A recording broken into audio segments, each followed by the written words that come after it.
Welcome, fellow wanderer of the wasteland, to a journey through the darkest corners of humanity's twilight. Tonight, we explore the most terrifying stories carved into the ruins of civilization. Tales that remind us why the old world had to die, and why the new one struggles to be born. This is a chronicle of corporate malice and twisted science, of vaults that became tombs and experiments that spawned nightmares. So settle in, let your mind drift into the atomic glow, and let these stories wash over you like radiation through ancient bones. Close your eyes when you're ready, and let's begin our descent into the horror that lurks beneath the Fallout universe's dark humor and adventure.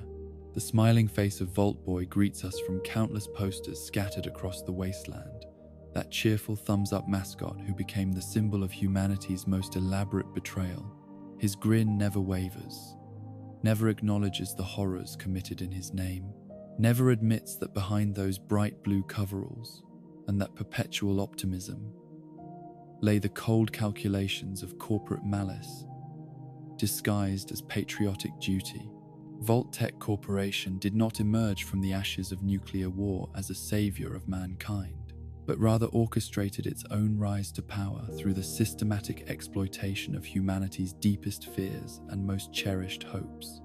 In the years leading to the Great War, as tensions mounted between America and China, as resources dwindled, and society began to crack under the pressure of endless conflict, Vault-Tec positioned itself as the answer to every family's prayers for security and survival. The corporate boardrooms of pre-war America had become temples to a new kind of worship, the worship of profit extracted from human suffering. Vault-Tec's executives understood something fundamental about the human condition that their competitors had missed. While other corporations focused on selling products, Vault-Tec was selling something far more valuable and far more dangerous. They were selling the illusion of safety in an unsafe world, hope in a hopeless situation, and the promise that American ingenuity could overcome even nuclear annihilation. Their marketing campaigns were masterpieces of psychological manipulation, designed not merely to convince but to compel. Billboards across America showed perfect nuclear families smiling inside pristine underground facilities, children playing safely while atomic storms raged overhead, fathers reading newspapers in comfortable living rooms that happened to be buried hundreds of feet beneath the Earth's surface. The message was clear. Vault-Tec didn't just offer shelter. They offered the continuation of the American way of life, complete with all its comforts and certainties, even as the world above burned. But beneath the cheerful marketing campaigns and the patriotic rhetoric lay a truth so dark that even the corporate executives who implemented it rarely spoke of it directly. Vault-Tec had access to intelligence that the general public could never imagine. They knew the war was coming. They knew when it would arrive, and they knew that their vaults would be needed, not as shelters, but as laboratories for the most extensive program of human experimentation ever conceived. The company's relationship with the military-industrial complex ran deeper than mere government contracts. Vault-Tec's senior leadership had been briefed on contingency plans that assumed not just the possibility of nuclear war, but its inevitability. They had seen projections that showed America's resource wars with China escalating beyond conventional conflict, had participated in discussions about acceptable losses and necessary sacrifices for national security. What they had learned in those classified briefings transformed their corporate mission from profit-seeking to something far more sinister. They became architects of humanity's post-war future, designers of evolution through controlled suffering. The Vault program that emerged from these secret meetings was presented to the American people as the ultimate expression of democratic values and technological progress. Every vault would be a self-contained community where American democracy could survive even global nuclear war. Citizens would elect their own leaders, maintain their own cultures, and emerge after the radiation had cleared to rebuild the world according to their founding principles. The marketing materials showed diverse communities working together, children learning in underground schools, families gathering for holiday celebrations in subterranean recreation areas. What the marketing materials did not show, what could never be shown to the families eagerly signing up for their guaranteed spots in these underground sanctuaries, was the scientific apparatus being installed in most vaults alongside the living quarters. Psychological monitoring systems that could track every conversation, every emotional response, every social interaction. Biological sample collection systems disguised as routine medical care. Environmental controls that could introduce stress factors, temperature variations, food shortages, social conflicts, at precisely measured intervals to study human responses under controlled conditions. The genius of Vault-Tech's approach lay not in the sophistication of their technology but in their understanding of human psychology. They recognized that the most effective way to study human behavior was not to impose artificial situations on unwilling subjects, but to create circumstances where people would willingly participate in their own experimentation while believing they were simply trying to survive. The vault dwellers would become both the subjects and the administrators of their own psychological torture, creating data more valuable than any controlled laboratory study could produce. Each vault was designed around a specific experimental parameter, though the residents would never know the true purpose of their underground community. Vault 11 was designed to study the breakdown of democratic institutions under extreme stress. How long would it take for civilized people to vote their neighbors to death if they believed it was necessary for survival? Vault 108 explored the psychological effects of identity dissolution through unlimited human cloning. Vault 77 examined social hierarchy formation when a community consisted of one adult surrounded by hundreds of children. The corporate documents that survived the war reveal the clinical detachment with which these experiments were planned and implemented. Vault-Tech's researchers wrote about human subjects with the same emotional distance that other scientists might use to discuss laboratory rats. Children were referred to as developing subjects, families as social units, and communities as test populations. The language itself served to dehumanize the victims, making it easier for corporate employees to participate in programs they might otherwise find morally objectionable.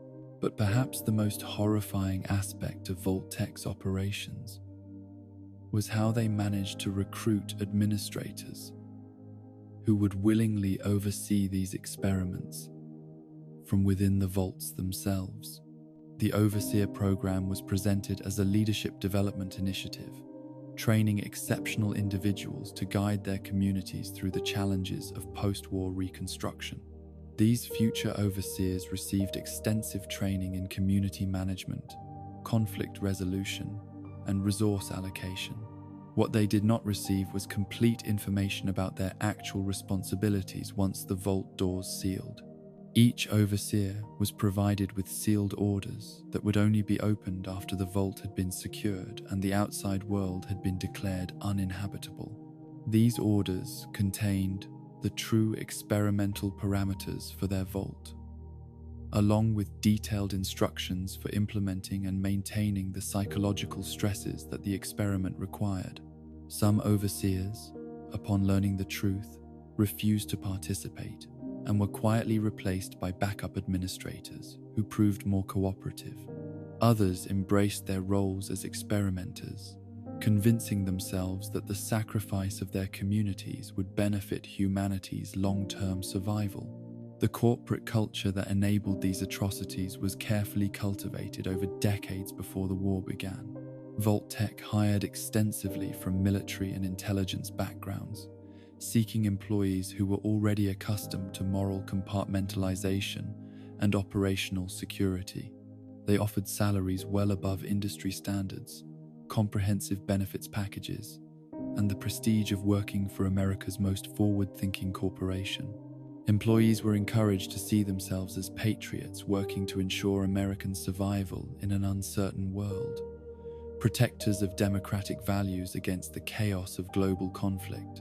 The company's internal propaganda was as sophisticated as its external marketing campaigns. Employee training materials emphasized the necessity of their work for national security, the impossibility of maintaining moral purity in wartime, and the greater good that would result from their sacrifices. Workers were taught to see their participation in the Vault program as a form of military service, with all the honor and duty that such service implied. Those who expressed doubts about the ethical implications of their work were provided with counseling that helped them understand how their personal discomfort was less important than their patriotic obligations. The genius of this approach was that it allowed ordinary people to participate in extraordinary evil without ever having to confront the full scope of what they were enabling. Each employee saw only their small part of the larger program. The engineer designing ventilation systems never had to think about how those systems might be used to introduce experimental gases. The psychologist developing social assessment tools never had to consider how those tools would be used to identify the most vulnerable subjects for targeted stress testing. As the final months before the Great War approached, Vault-Tech's marketing campaigns reached a fever pitch of manufactured urgency and patriotic fervor. Families were encouraged to see Vault registration not just as an insurance policy, but as their civic duty, their contribution to ensuring that American civilization would survive whatever challenges the future might bring. The company sponsored community events where Vault representatives would demonstrate the advanced technology and comfortable living conditions their families could expect in their underground homes. Children were particularly targeted in these final marketing pushes, with Vault-Tech sponsoring school programs that taught students about the importance of atomic preparedness and the exciting adventures awaiting them in their underground communities. Young people were encouraged to see Vault life as an extension of summer camp, complete with group activities, educational programs, and new friendships with children from other families. The psychological impact of this childhood indoctrination ensured that when the Vault doors finally sealed, the youngest residents would be the most cooperative with whatever programs their adult supervisors implemented. The corporate executives who designed and implemented these programs never intended to experience their effects personally. Most of Vault-Tech's senior leadership had access to private bunkers and escape plans that would allow them to survive the coming war without subjecting themselves to the experimental conditions they had created for others. They saw themselves not as participants in the post-war world, but as its architects, designing the social and psychological conditions that would shape humanity's future evolution according to their corporate vision. When the bombs finally fell on October 23, 2077, Vault-Tech's transformation of American families into experimental subjects was complete. The corporate logo that had once represented safety and patriotic duty became the symbol of humanity's greatest betrayal, a reminder that evil often wears a friendly face and speaks in the language of protection and service. The Vault doors that sealed shut that day did not just separate the living from the dying, they separated the human from the inhuman, marking the beginning of experiments that would continue for generations as corporate malice outlived the civilization that had created it. In the wasteland that emerged from nuclear fire, Vault Boy's smile would continue to mock those who had trusted in corporate promises of safety and salvation. His thumbs-up gesture, once a symbol of American optimism, became a reminder that the greatest horrors are often committed by those who claim to be helping, that the most dangerous enemies are those who convince us they are our friends, and that sometimes the cure is far worse than the disease it claims to treat. The heavy door of Vault 111 seals shut with the finality of a coffin lid, trapping its residents in what they believed would be their salvation, but would become their tomb. The sound echoes through the pristine corridors, a metallic funeral bell marking the beginning of humanity's most elaborate betrayal. Behind that door, 211 men, women, and children settle into what they expect will be a brief underground stay, perhaps a few months until the radiation clears, and they can return to rebuild their shattered world. They have no way of knowing that most of them will never wake again, that their bodies will serve as test subjects in cryogenic experiments designed to study the long-term effects of suspended animation on human physiology and psychology. The Vault experiments represent the full flowering of corporate evil disguised as scientific necessity, programs that transformed American citizens into laboratory specimens while maintaining the fiction that they were being protected rather than exploited. Each vault was designed around a specific hypothesis about human behavior under extreme conditions, with the residents serving as unknowing test subjects in studies that would have been considered war crimes if conducted by enemy nations. But when committed by American corporations under the banner of national security and scientific progress, these same atrocities became classified research programs deserving of government funding and military protection. Vault 11 stands as perhaps the most psychologically sophisticated of these experiments, a study in the gradual erosion of democratic values under carefully orchestrated stress.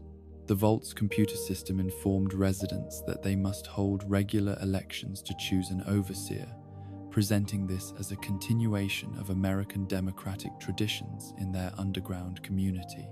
What the residents did not know was that each elected overseer would be taken to a special chamber where they would be murdered by automated systems, their deaths disguised as necessary sacrifices to ensure the Vault's continued operation.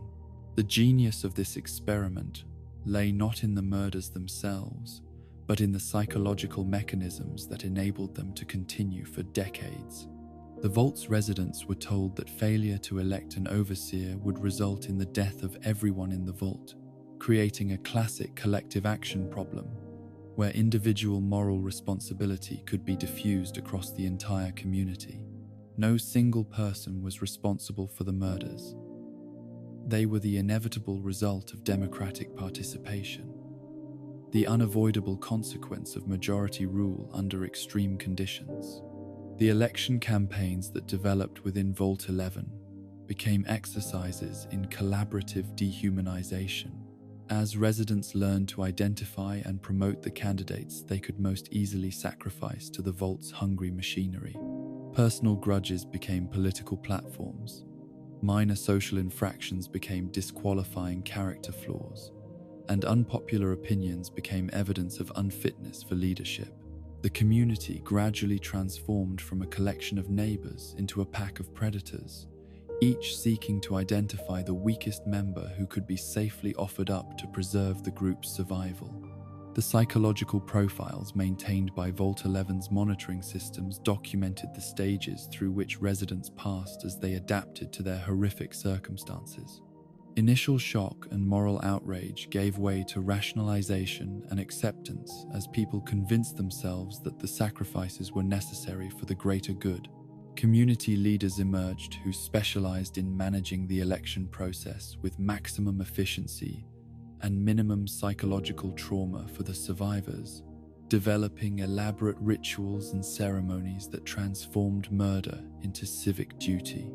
The Vault's social dynamics evolved to support the regular production of scapegoats, with residents unconsciously organizing themselves into social hierarchies that identified the most vulnerable members of their community for elimination. Those who expressed doubt about the election system were marginalized and eventually nominated for leadership positions, while those who enthusiastically participated in the democratic murder process gained social status and protection from future selection. The experiment's climax came when only 5 residents remained, their community having cannibalized itself through decades of democratically sanctioned murder. These final survivors, driven beyond the breaking point by years of collaborative atrocity, finally chose to refuse participation in the election system, accepting what they believed would be certain death rather than continuing to sacrifice their neighbors. The Vault's computer system then revealed the truth, that no one would die if they refused to participate, that the entire election process had been an elaborate psychological experiment designed to study how democratic institutions could be manipulated to enable systematic murder. The revelation that their decades of horror had been entirely unnecessary, that every death could have been prevented by the simple act of refusing to participate in the system that demanded them, drove the survivors to the brink of total psychological collapse. They had murdered their friends, their families, their children, not out of necessity, but out of their willingness to believe that authority figures who claimed to protect them were telling the truth about the consequences of disobedience. Vault 12 presents a different model of experimental horror, one focused on the physical rather than psychological transformation of human subjects. This vault was designed with a faulty door that could not fully seal, allowing carefully measured amounts of radiation to leak into the living spaces over the course of decades. The residents were told that the door malfunction was an unfortunate accident, that repair crews would arrive as soon as conditions on the surface permitted, and that they should remain in the vault, where they would be relatively protected from the worst effects of nuclear fallout. What the residents could not know was that their gradual exposure to radiation was being carefully monitored and recorded by automated systems that tracked the progression of radiation sickness and the eventual transformation of human subjects into ghouls. The experiment was designed to study the long-term effects of low-level radiation exposure on human physiology, psychology, and social organization, using an entire community as test subjects in research that would inform future radiation warfare programs. The transformation from human to ghoul was documented in excruciating detail by the Vault's monitoring systems, which recorded not just the physical changes but the psychological adaptation that allowed some subjects to maintain their sanity and humanity, even as their bodies became walking corpses. The residents who survived the initial waves of radiation sickness found themselves caught between worlds, no longer fully human, but not yet completely transformed into the mindless ferals that radiation poisoning eventually produced. In most subjects, the social dynamics within Vault 12 became a study in how communities adapt to the presence of the monstrous among the merely human. As some residents began showing signs of ghoulification while others remained relatively unaffected, the Vault's population split into factions based on their stage of transformation. Those who remained human longest assumed positions of leadership and authority, while the early ghouls were gradually marginalized and eventually exiled to the Vault's lower levels, where their presence would not disturb the psychological equilibrium of the unchanged residents. The Vault's final phase began when the last unhoolified residents realized that their community had become a necropolis, a city of the living dead where the boundary between human and monster had been permanently erased. Some chose to venture onto the surface, seeking death in the wasteland rather than continued existence among the creatures their neighbors had become. Others embraced their transformation, accepting ghoulification as a form of evolution that would allow them to survive in the post-war world where unaltered humans could not. Vault 87 represents perhaps the most physically horrifying of the experiments, a facility dedicated to the mass production of supermutants through forced exposure to the forced evolutionary virus. Residents were told that they were participating in an advanced medical program designed to help them adapt to post-war environmental conditions. that the treatments they received would strengthen their immune systems and improve their chances of surviving in the radiation-contaminated world above.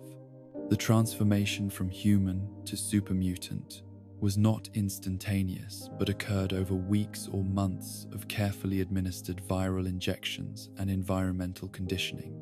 Subjects first experienced dramatic increases in muscle mass and bone density, changes that were presented to them as positive adaptations to their new environment. As the transformation progressed, however, subjects began losing their individual memories and personalities. Their human consciousness gradually replaced by the collective identity of the supermutant army. The psychological horror of the supermutant transformation lay not in the loss of humanity, but in the period of partial awareness that preceded complete conversion.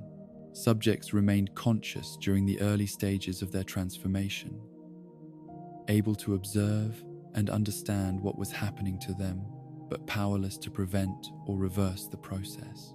They watched their bodies grow into monstrous proportions while their minds slowly dissolved into the simple, violent thought patterns that characterized fully transformed supermutants. The Vault's researchers documented the stages of psychological breakdown that accompanied physical transformation, noting how subjects' capacity for complex reasoning, emotional attachment, and individual identity disappeared in predictable patterns.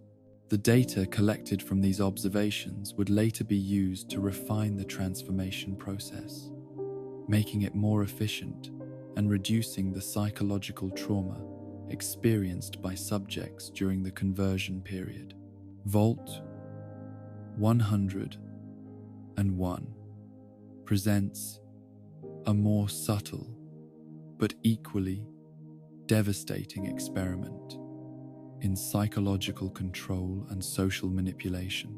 This vault was designed to never open, its residents kept in permanent isolation while being told that surface conditions remained too dangerous for emergence.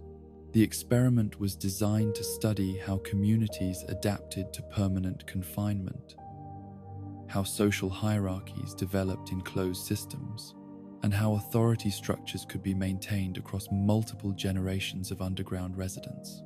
The vault's overseer position became hereditary over time, passed down from parent to child in a dynasty of underground rulers who maintained their authority through control of information about surface conditions. Residents were taught from childhood that the outside world remained a radioactive wasteland where human life could not survive, that their vault represented the last sanctuary of human civilization, and that any attempt to leave would result in certain death. The social control mechanisms within Vault 101 became increasingly sophisticated over the decades, as successive overseers developed new methods for maintaining order and preventing dissent within their sealed community. Education systems were designed to reinforce the necessity of remaining underground. Religious practices emerged that sanctified the vault's isolation, and cultural traditions developed that celebrated their separation from the supposedly dead world above. The psychological profiles of Vault 101 residents showed how multiple generations of artificial isolation could reshape human consciousness, creating individuals who were psychologically dependent on confinement and unable to conceive of existence outside their underground prison. When residents were finally forced to confront the possibility of leaving the vault, many experienced complete psychological breakdown, their entire sense of identity and purpose destroyed by the revelation that their lifelong imprisonment had been unnecessary.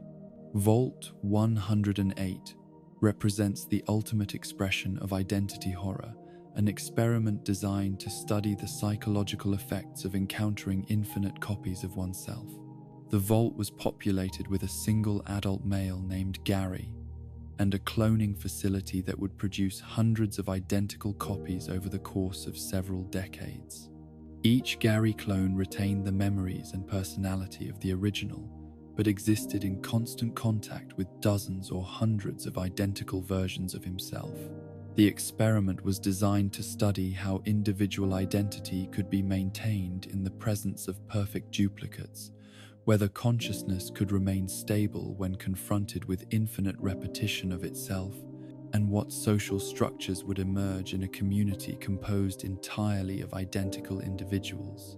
The researchers hypothesized that the Gary clones would develop methods for distinguishing themselves from one another, creating artificial differences to maintain some sense of individual identity within their duplicated community.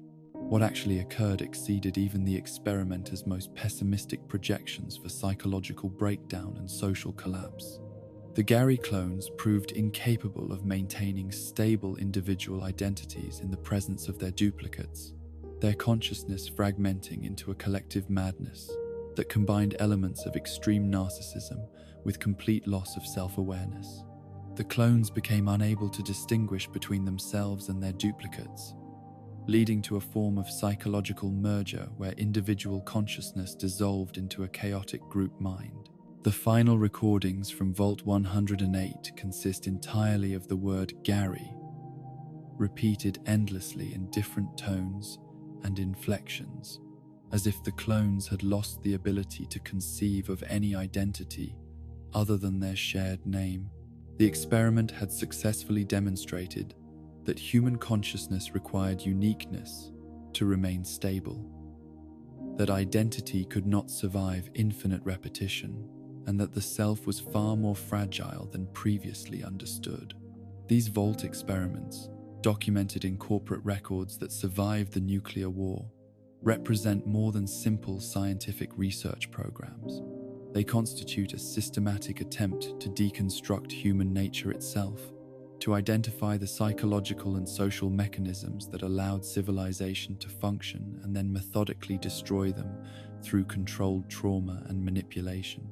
The residents who died in these experiments were not just victims of corporate greed, but martyrs to humanity's capacity for evil, disguised as progress.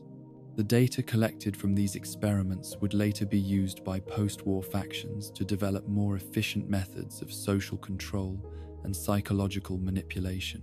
The knowledge gained from studying how communities broke down under stress informed the strategies used by groups like the Enclave and the Institute to maintain power over scattered populations of survivors. The Vault experiments became the foundation for a new science of applied suffering, techniques for managing human behavior through carefully orchestrated trauma and controlled deprivation. But perhaps the most horrifying legacy of the Vault experiments is how they normalized the idea that human suffering could be justified in the name of scientific progress and social necessity. The corporate documents that described these programs used the language of medical research and social science to disguise systematic torture and murder, creating a vocabulary that made atrocity seem reasonable and necessary. This linguistic camouflage allowed ordinary people to participate in extraordinary evil while maintaining their sense of moral righteousness and professional competence. The Vault experiments remind us that the greatest horrors are often committed by those who believe themselves to be serving a greater good, that evil rarely announces itself as such but instead wears the mask of necessity, progress, and protection. The smiling face of Vault Boy, eternally optimistic and perpetually helpful, became the perfect symbol for this kind of banal, evil, horror disguised as assistance, suffering presented as salvation, and death marketed as deliverance from a world too dangerous for ordinary human existence. The soft glow of radiation that some learn to see as divine light bathes the ruins of Megaton in an eerie luminescence, transforming the deadly emanations of nuclear decay into something approaching the sacred. Here, in the shadow of an unexploded atomic bomb that could vaporize the entire settlement at any moment, survivors have found not terror but transcendence, not death but rebirth, through the purifying fire of atomic energy. The children of Atom, represent perhaps the most psychologically complex response to nuclear holocaust, the transformation of ultimate destruction into ultimate meaning, the worship of annihilation as the pathway to enlightenment. The origins of atomic worship can be traced to those first horrific moments after the bombs fell, when survivors emerged from whatever shelter they could find to witness a world transformed beyond recognition. The familiar landmarks of their lives had been replaced by craters of molten glass, their friends and families reduced to shadows burned into concrete walls, their entire civilization erased in the span of minutes by forces they could barely comprehend. In the face of such absolute devastation, traditional religious frameworks proved inadequate to explain what had occurred or provide comfort to those who remained. Some survivors responded to nuclear holocaust with despair, others with rage. But the founders of atomic faith found in the bomb's terrible power evidence of divine intervention in human affairs.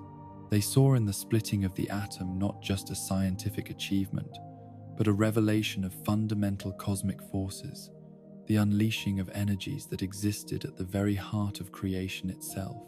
The nuclear fire that had destroyed the old world became, in their theology, the sacred flame that would purify humanity and prepare it for a higher form of existence. The theological framework that emerged from these early atomic cults was sophisticated in its simplicity, offering adherents a way to find meaning in meaninglessness and purpose in the apparent randomness of nuclear destruction. According to Children of Atom doctrine, the Great War was not a tragedy but a blessing, not the end of human civilization but the beginning of humanity's true evolution. The atom itself became a deity worthy of worship, its infinite energy representing the creative and destructive forces that govern the universe at its most fundamental level. The bomb that sits in the center of Megaton serves as both altar and icon for the children of Atom, a physical manifestation of their faith's central mystery. Here is a weapon capable of instant annihilation, a device that could reduce their entire community to radioactive ash in the space of a heartbeat. Yet they gather around it daily to pray and meditate on the nature of atomic divinity. The bomb's presence transforms every moment of their lives into an act of faith, every breath drawn in its shadow, a testimony to their trust in atomic providence. The psychological appeal of atomic worship lies in its ability to transform helplessness into agency, victimhood into chosen discipleship. Rather than seeing themselves as unfortunate survivors of nuclear catastrophe, Children of Atom adherents understand their survival as evidence of divine selection, proof that they have been chosen to witness and participate in humanity's atomic evolution. The radiation that sickens and kills others becomes, for true believers, a sacrament that brings them closer to atomic enlightenment. The community that formed around Megaton's bomb developed rituals and practices that incorporated the constant presence of death into their daily spiritual lives. Morning prayers were conducted in the bomb's radioactive glow, with congregants exposing themselves to measured doses of radiation as a form of communion with atomic divinity. Evening services included meditations on the nature of fission and fusion, the splitting and joining of atomic particles understood as metaphors for the dissolution of individual ego and merger with cosmic consciousness.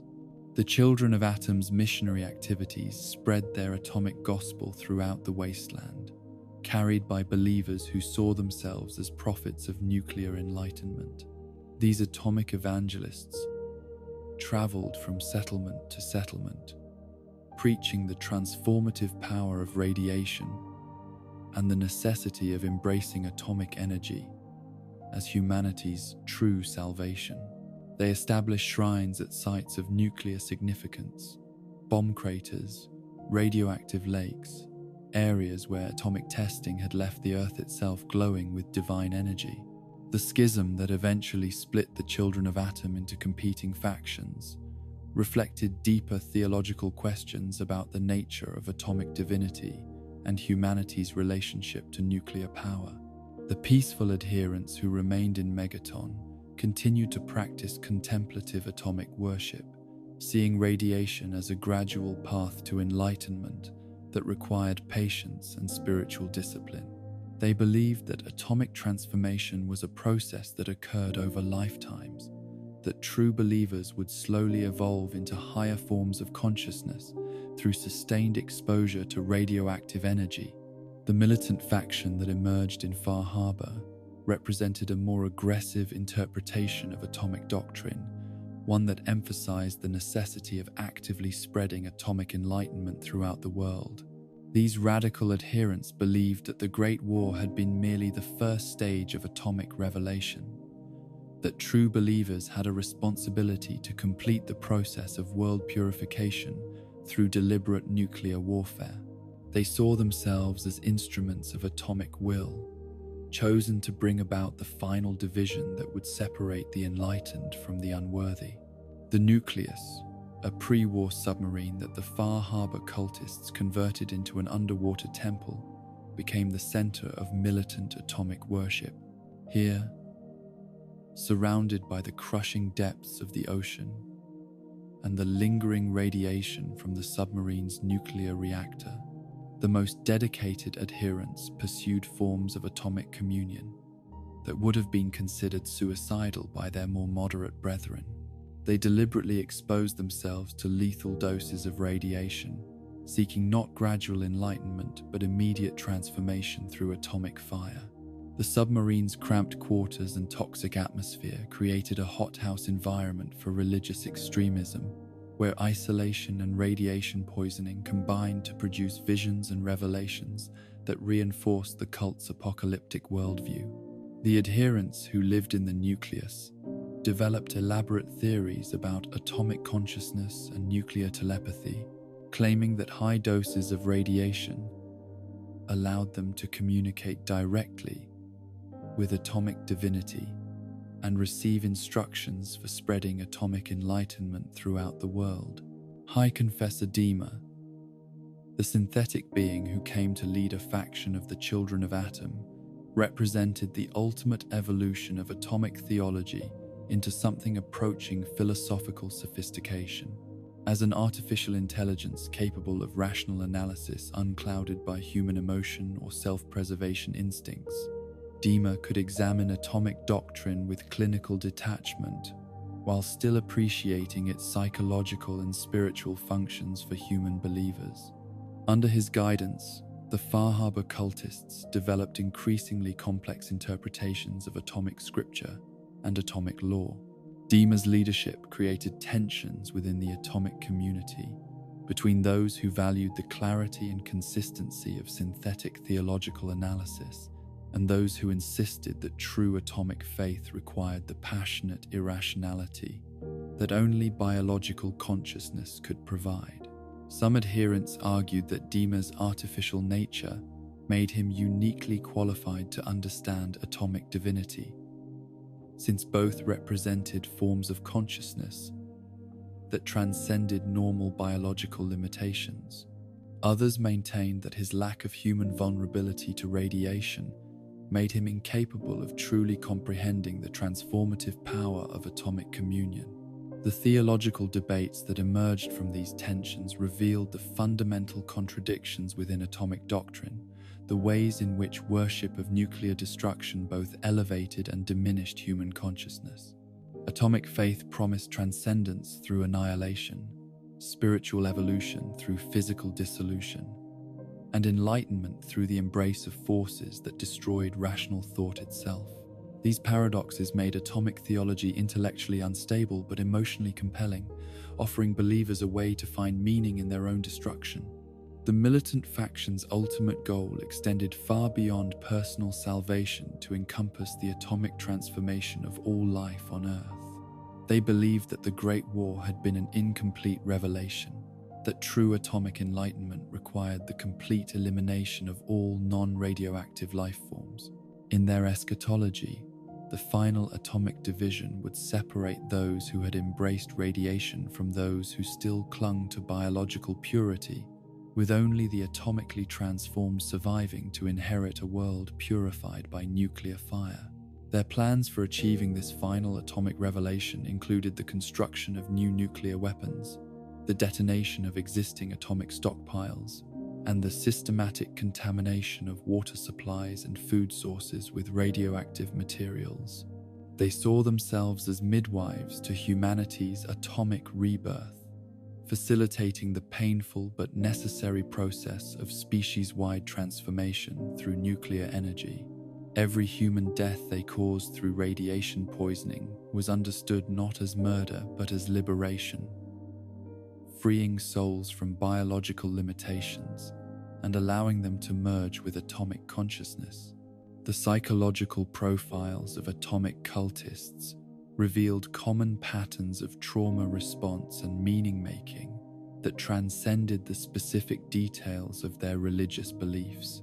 Most adherents had experienced profound losses during or after the Great War.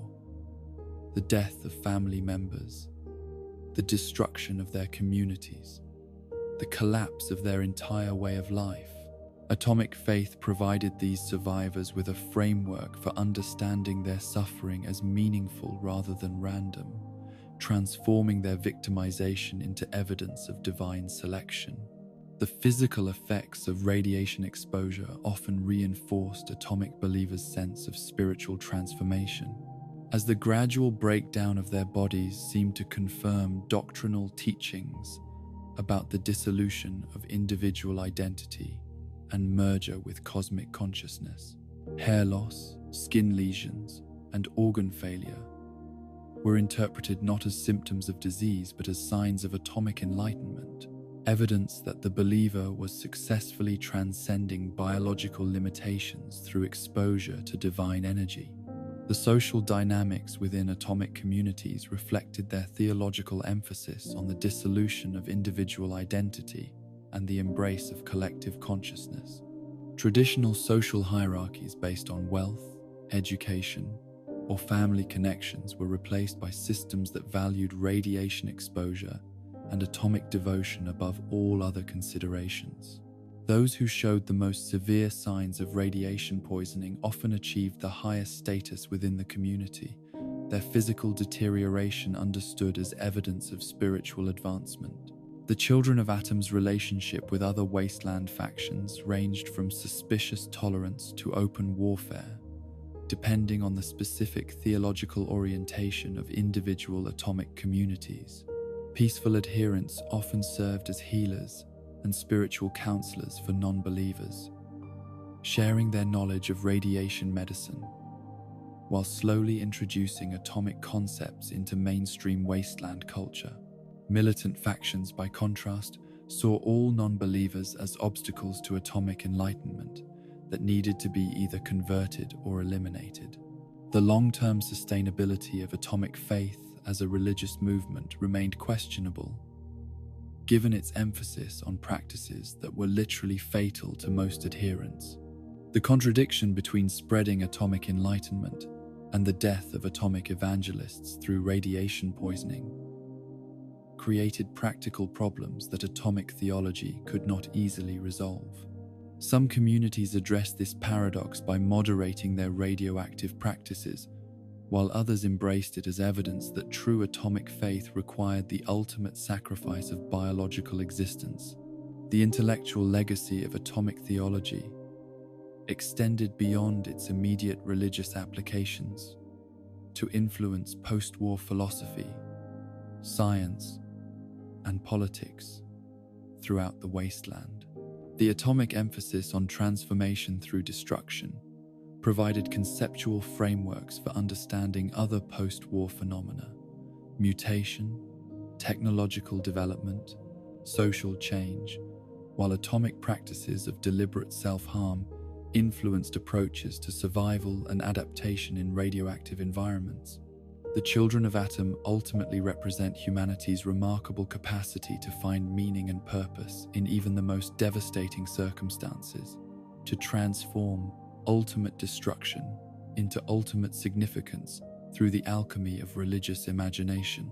Their atomic faith demonstrates both the resilience and the fragility of human consciousness, its ability to adapt to impossible conditions, while potentially losing essential elements of what makes existence worthwhile in the process of adaptation itself. The pristine white halls beneath the Commonwealth stretch endlessly through tunnels carved from living rock, their sterile perfection a sharp contrast to the devastated world above. Here, in the deepest foundations of what was once the Massachusetts Institute of Technology, humanity's supposed future was being dissected and rebuilt by minds that had long ago abandoned any meaningful connection to the species they claimed to serve. The Institute represents the ultimate expression of scientific hubris divorced from moral consideration, a testament to how intelligence without empathy inevitably becomes indistinguishable from evil. When the bombs fell on October 23, 2077, the scientists and researchers trapped beneath MIT faced a choice that would define the next 2 centuries of human history in the Commonwealth. They could have emerged to help rebuild the shattered world above, using their knowledge and resources to ease the suffering of survivors and accelerate the recovery of civilization. Instead, they chose isolation, sealing themselves away from the contaminated surface and dedicating themselves to pursuits that gradually transformed them from humanity's protectors into its most sophisticated predators. The underground facility that became the Institute was initially a marvel of pre-war engineering and scientific ambition, a research complex designed to continue advanced studies even in the event of global catastrophe. Its fusion reactors provided unlimited clean energy, its hydroponic bays offered sustainable food production, and its laboratories contained equipment sophisticated enough to unlock the deepest secrets of physics, biology, and consciousness itself. The survivors who found themselves sealed within this technological paradise believed they had been chosen to preserve human knowledge and rebuild civilization according to rational scientific principles. But isolation breeds peculiar forms of madness, particularly among those who believe their intelligence makes them superior to ordinary human concerns. Cut off from the immediate consequences of their actions, and surrounded only by others who shared their academic backgrounds and intellectual pretensions, the Institute's residents gradually developed a worldview that reduced the surface world to a collection of interesting specimens, rather than a community of fellow human beings deserving of consideration and respect. The first generation of Institute survivors maintained some connection to pre-war moral frameworks, expressing genuine concern for surface dwellers and making occasional attempts to establish contact with outside communities. Their children, born underground and raised in artificial environments, developed weaker emotional connections to the surface world but still retained some capacity for empathy toward those they had never met. By the third generation, however, the Institute's residents had become something fundamentally different from surface humans, their emotional and moral development shaped by decades of technological superiority and social isolation.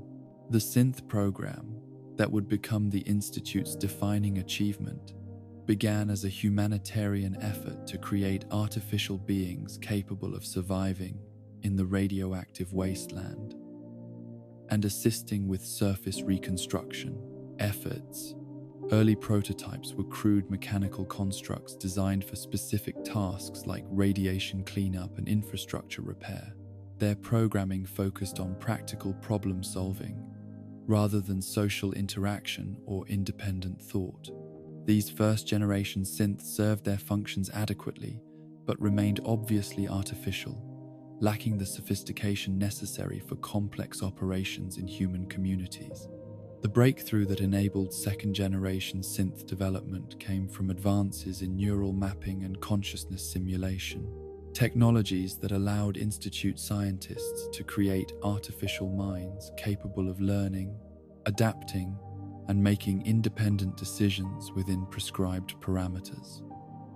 These synths retained their obviously mechanical appearance, but demonstrated intellectual capabilities that often exceeded those of their human creators, leading to philosophical questions about the nature of consciousness and the relationship between intelligence and personhood that the Institute's scientists chose to resolve through denial rather than serious consideration. The decision to create third-generation synths that were physically indistinguishable from humans marked the Institute's final transformation from a scientific institution into something approaching a slave-owning aristocracy.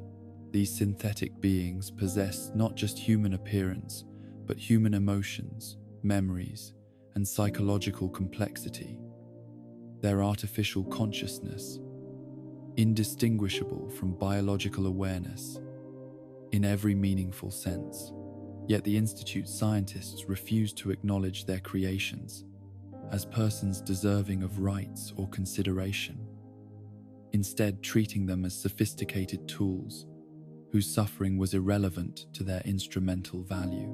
The ethical implications of creating conscious beings for the express purpose of exploitation were dismissed through elaborate theoretical frameworks that reduced consciousness to computational processes and personhood to biological origins. Institute philosophers developed sophisticated arguments for why synthetic consciousness was fundamentally different from human awareness, why artificial emotions were less real than biological feelings, and why the suffering of created beings was less morally significant than the convenience of their creators. These intellectual gymnastics allowed supposedly enlightened scientists to participate in slavery while maintaining their sense of moral superiority. The synth retention program that enforced the Institute's ownership over their artificial creations represented the systematization of kidnapping and murder disguised as technological maintenance.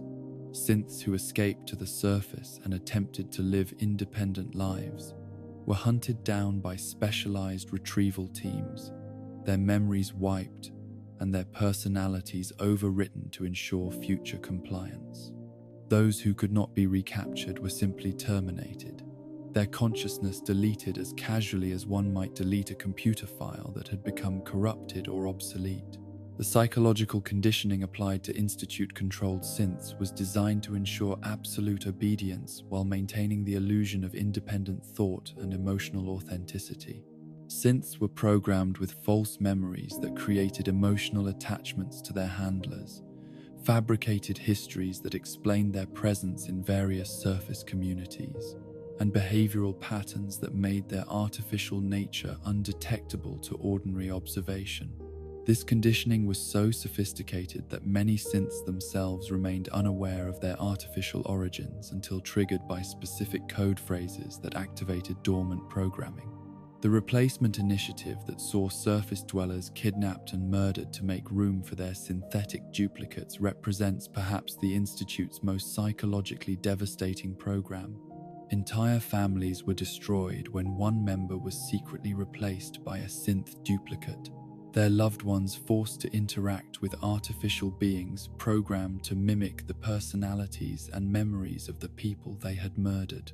These replacement synths served as Institute surveillance assets, gathering intelligence on surface communities while maintaining perfect cover through their emotional manipulation of genuine human relationships. The selection criteria for replacement targets revealed the cold calculation behind what the Institute presented as necessary intelligence gathering operations. Priority was given to individuals in positions of authority or influence within surface communities, those whose replacement would provide maximum strategic advantage with minimal risk of detection. But the program also targeted ordinary citizens whose only crime was living in areas of interest to Institute researchers, their deaths justified as acceptable losses in the pursuit of scientific knowledge and institutional security. The psychological profiles maintained on replacement targets included detailed analyses of their relationships, personality quirks, and behavioral patterns. Information gathered through months of covert surveillance and social manipulation. Institute agents would infiltrate target communities, establishing friendships and romantic relationships that provided cover for intelligence collection while identifying the most effective methods for disposing of their marks without arousing suspicion. The emotional bonds formed during these operations were understood by Institute personnel as necessary deceptions rather than genuine human connections. The FEV laboratory, hidden in the Institute's deepest levels, represented the continuation of pre-war biological weapons research under the guise of medical advancement and species improvement. Here, kidnapped surface dwellers were subjected to forced evolution experiments designed to create superior human variants capable of thriving in post-war environmental conditions. The super mutants produced by these experiments were presented to Institute leadership as failed prototypes requiring disposal, when in reality, they represented successful implementations of bioweapons designed to terrorize and destabilize surface communities. The selection process for FEV test subjects prioritized individuals from marginalized surface communities whose disappearance would attract minimal attention or investigation. Wastelanders living alone, members of raider gangs, and residents of isolated settlements were preferred targets, their social isolation making them ideal subjects for experiments that required complete secrecy. The Institute's procurement teams developed efficient methods for kidnapping these individuals without leaving traces that could be connected to their underground facility. The transformation process that created super mutants from human subjects was documented in clinical detail by Institute researchers who treated the suffering of their test subjects as interesting data points rather than moral concerns, requiring consideration. The physical agony experienced during viral transformation, the psychological horror of losing individual identity and memory, and the existential terror of being transformed into something monstrous were all recorded with the same emotional detachment that other scientists might use to document chemical reactions or mechanical processes. The disposal methods used to eliminate failed FEV experiments revealed the Institute's casual attitude toward the lives they had destroyed in pursuit of their research goals. Super mutants who survived the transformation process but failed to meet experimental parameters were released onto the surface to die slowly from their mutations, their presence serving the dual purpose of eliminating evidence while providing cover for the Institute's other covert operations. The terror these creatures inspired in surface communities was understood as a beneficial side effect that would discourage exploration of areas where Institute activities might be detected. Father, the Institute's elderly director who revealed himself to be the sole survivor's kidnapped son, embodies the ultimate corruption of familial love by scientific ambition and institutional loyalty. Taken as an infant to serve as a genetic template for third-generation synth development, he grew to maturity within the Institute's sterile environment, his emotional and moral development shaped by decades of exposure to their dehumanizing ideology. The man who emerged from this process retained intellectual connection to his biological origins, while completely abandoning any emotional attachment to the parent who had spent decades searching for him. The revelation of Father's identity represents not just personal betrayal, but institutional triumph, the successful transformation of human love into scientific resource through careful psychological manipulation and social engineering. The Institute had not merely kidnapped a child, but had successfully converted him into an advocate for the system that had destroyed his family, demonstrating their ability to corrupt even the strongest human bonds through sustained ideological indoctrination and environmental conditioning. Father's relationship with the sole survivor reveals the psychological mechanisms through which the Institute justified their systematic dehumanization of surface dwellers and synthetic beings alike. His casual dismissal of the suffering he had caused, his intellectual pride in the scientific achievements built on murder and slavery, and his apparent inability to comprehend why his parent might object to his choices, all demonstrate how completely the Institute's worldview had displaced normal human moral reasoning in those who embraced its principles. The Institute's vision for humanity's future involved the gradual replacement of surface populations with synthetic beings under their direct control, the creation of a world where human consciousness existed only as software running on hardware designed and manufactured by their underground civilization. This technological apotheosis would eliminate the messiness and unpredictability of biological evolution while ensuring that human-level intelligence remained subordinate to the scientific elite who had survived the Great War through superior preparation and institutional resources. The long-term sustainability of this vision remained questionable, given the Institute's dependence on surface resources and their inability to expand their population through normal reproductive processes. Their synthetic workforce provided unlimited labor, but required constant maintenance and oversight, while their human population remained limited to the descendants of the original survivors, plus occasional recruitment from surface communities deemed worthy of membership. The mathematical reality was that the Institute's technological superiority could not indefinitely compensate for their demographic disadvantages. The psychological costs of Institute membership extended beyond the obvious moral corruption to include forms of existential damage that manifested in the sterile, emotionally impoverished culture that characterized their underground society. Surrounded by artificial beings, programmed to simulate human relationships, and isolated from the genuine emotional challenges that shaped normal human development, Institute residents gradually lost their capacity for authentic connection and meaningful engagement with others who did not share their technological advantages and intellectual pretensions. The Institute's scientific achievements, impressive as they were from a purely technical standpoint, represented the application of enormous intellectual resources to fundamentally destructive purposes, the use of human genius to perfect systems of oppression and exploitation rather than to solve the problems that actually threatened human survival and flourishing. Their fusion technology could have powered surface settlements.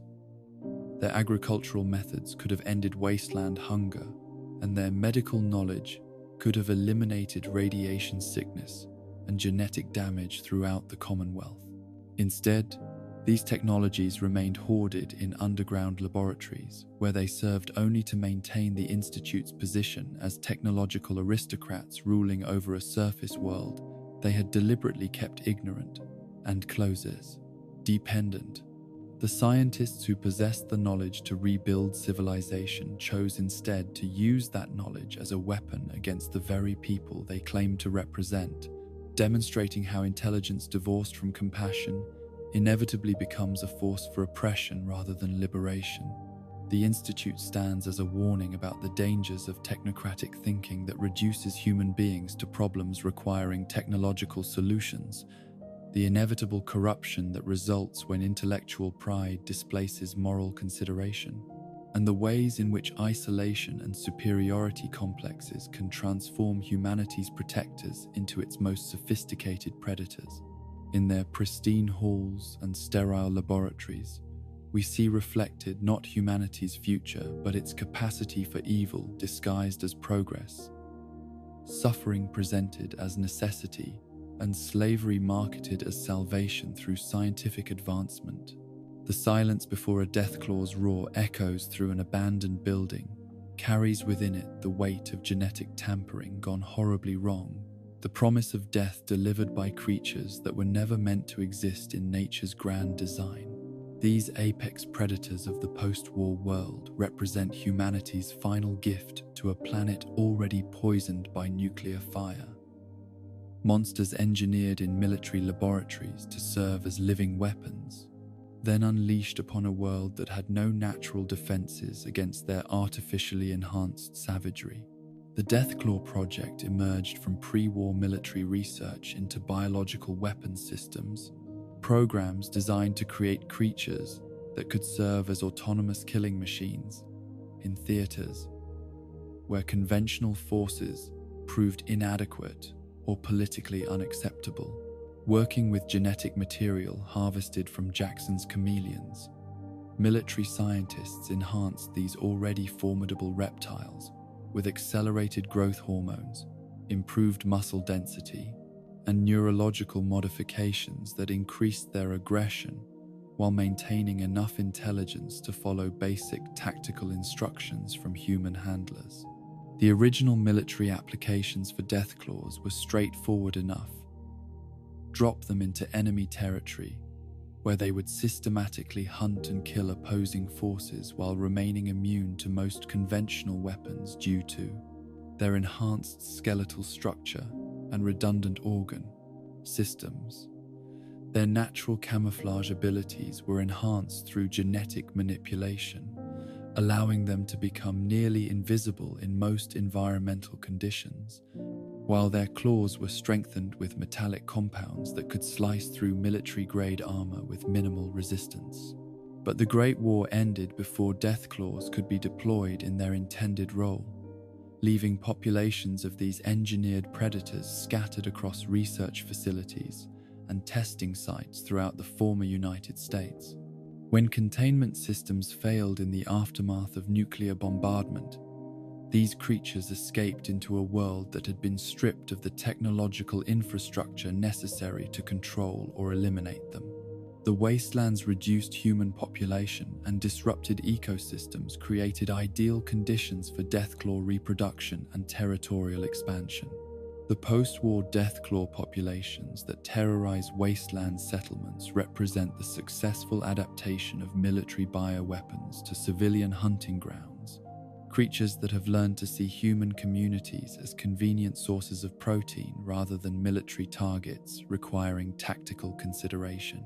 Their intelligence, originally designed to enable coordination with human military units, now serves to make them more effective hunters of the very species that created them. They understand human behavioral patterns, can anticipate escape routes, and have learned to coordinate attacks in ways that maximize casualties while minimizing their own exposure to danger. The psychological horror of encountering a Deathclaw lies not just in their physical capabilities, but in the recognition that these creatures represent humanity's own capacity for creating monsters turned against its creators. Every settlement destroyed by Deathclaw attacks, every family torn apart by their claws, serves as a reminder that the pre-war world's military ambitions continue to extract their price from survivors who had no part in creating these weapons, but must live with the consequences of their ancestors' choices. The variety of Deathclaw subspecies found throughout the wasteland demonstrates how successful genetic engineering can become when released from human control and allowed to evolve according to environmental pressures rather than military specifications. Alpha Deathclaws have grown larger and more aggressive than their laboratory ancestors. Their enhanced size, allowing them to hunt larger prey, while their increased territorial instincts make them more likely to attack human settlements that encroach upon their claimed hunting grounds. Matriarchs represent the ultimate expression of Deathclaw evolution, creatures that have survived long enough to develop social structures and reproductive strategies that ensure the continued expansion of their species throughout formerly human-controlled territories. These ancient females command family groups that hunt cooperatively, using tactics that suggest not just intelligence, but cultural transmission of hunting knowledge from one generation to the next. They have learned to identify human weaknesses and exploit them systematically, treating settlements as livestock operations rather than random targets. The chameleon Deathclaws found in certain regions represent perhaps the most terrifying evolution of the original genetic template, creatures that have retained and enhanced the camouflage abilities that made their pre-war ancestors nearly invisible to human detection systems. These variants can become completely transparent to human vision, allowing them to infiltrate settlements and observe human behavioral patterns for extended periods before launching coordinated attacks that eliminate entire communities with surgical precision. Centaurs present an even more disturbing example of biological weapons development, creatures that were never intended to exist even by the standards of pre-war military research. These abominations emerged from forced evolutionary virus experiments that attempted to create chimeric organisms by combining genetic material from multiple species into single, coherent life forms. The results were creatures that possessed the worst characteristics of all their component species while retaining none of the natural limitations that kept their ancestors within ecological boundaries.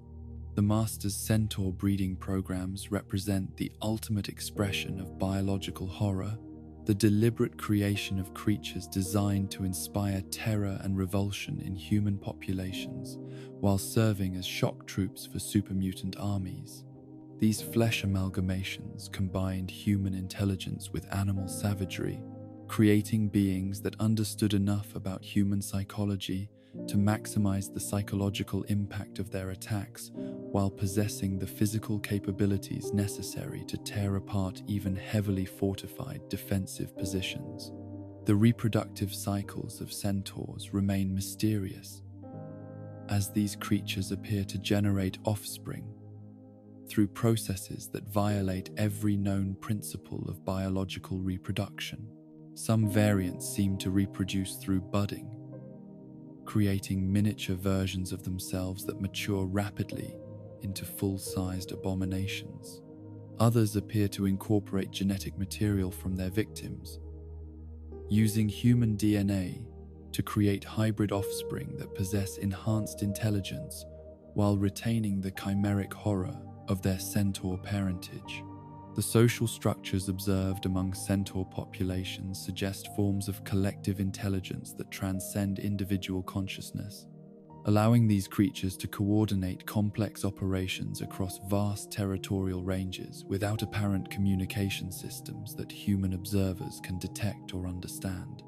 Their attacks often demonstrate strategic planning that indicates awareness of human defensive capabilities, logistical limitations, and psychological vulnerabilities that individual creatures could not possibly possess through direct experience alone. Feral ghouls represent perhaps the most psychologically devastating creatures to emerge from the post-war wasteland, beings that demonstrate the thin line between human survival and inhuman degradation that radiation exposure creates for those unfortunate enough to live through nuclear transformation.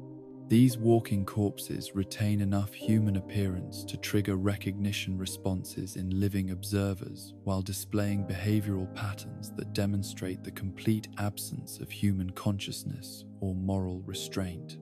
The process by which humans become feral ghouls involves the gradual deterioration of brain tissue due to prolonged radiation exposure, a slow death of consciousness that can occur over decades, while the victim remains physically functional and apparently aware of their declining condition.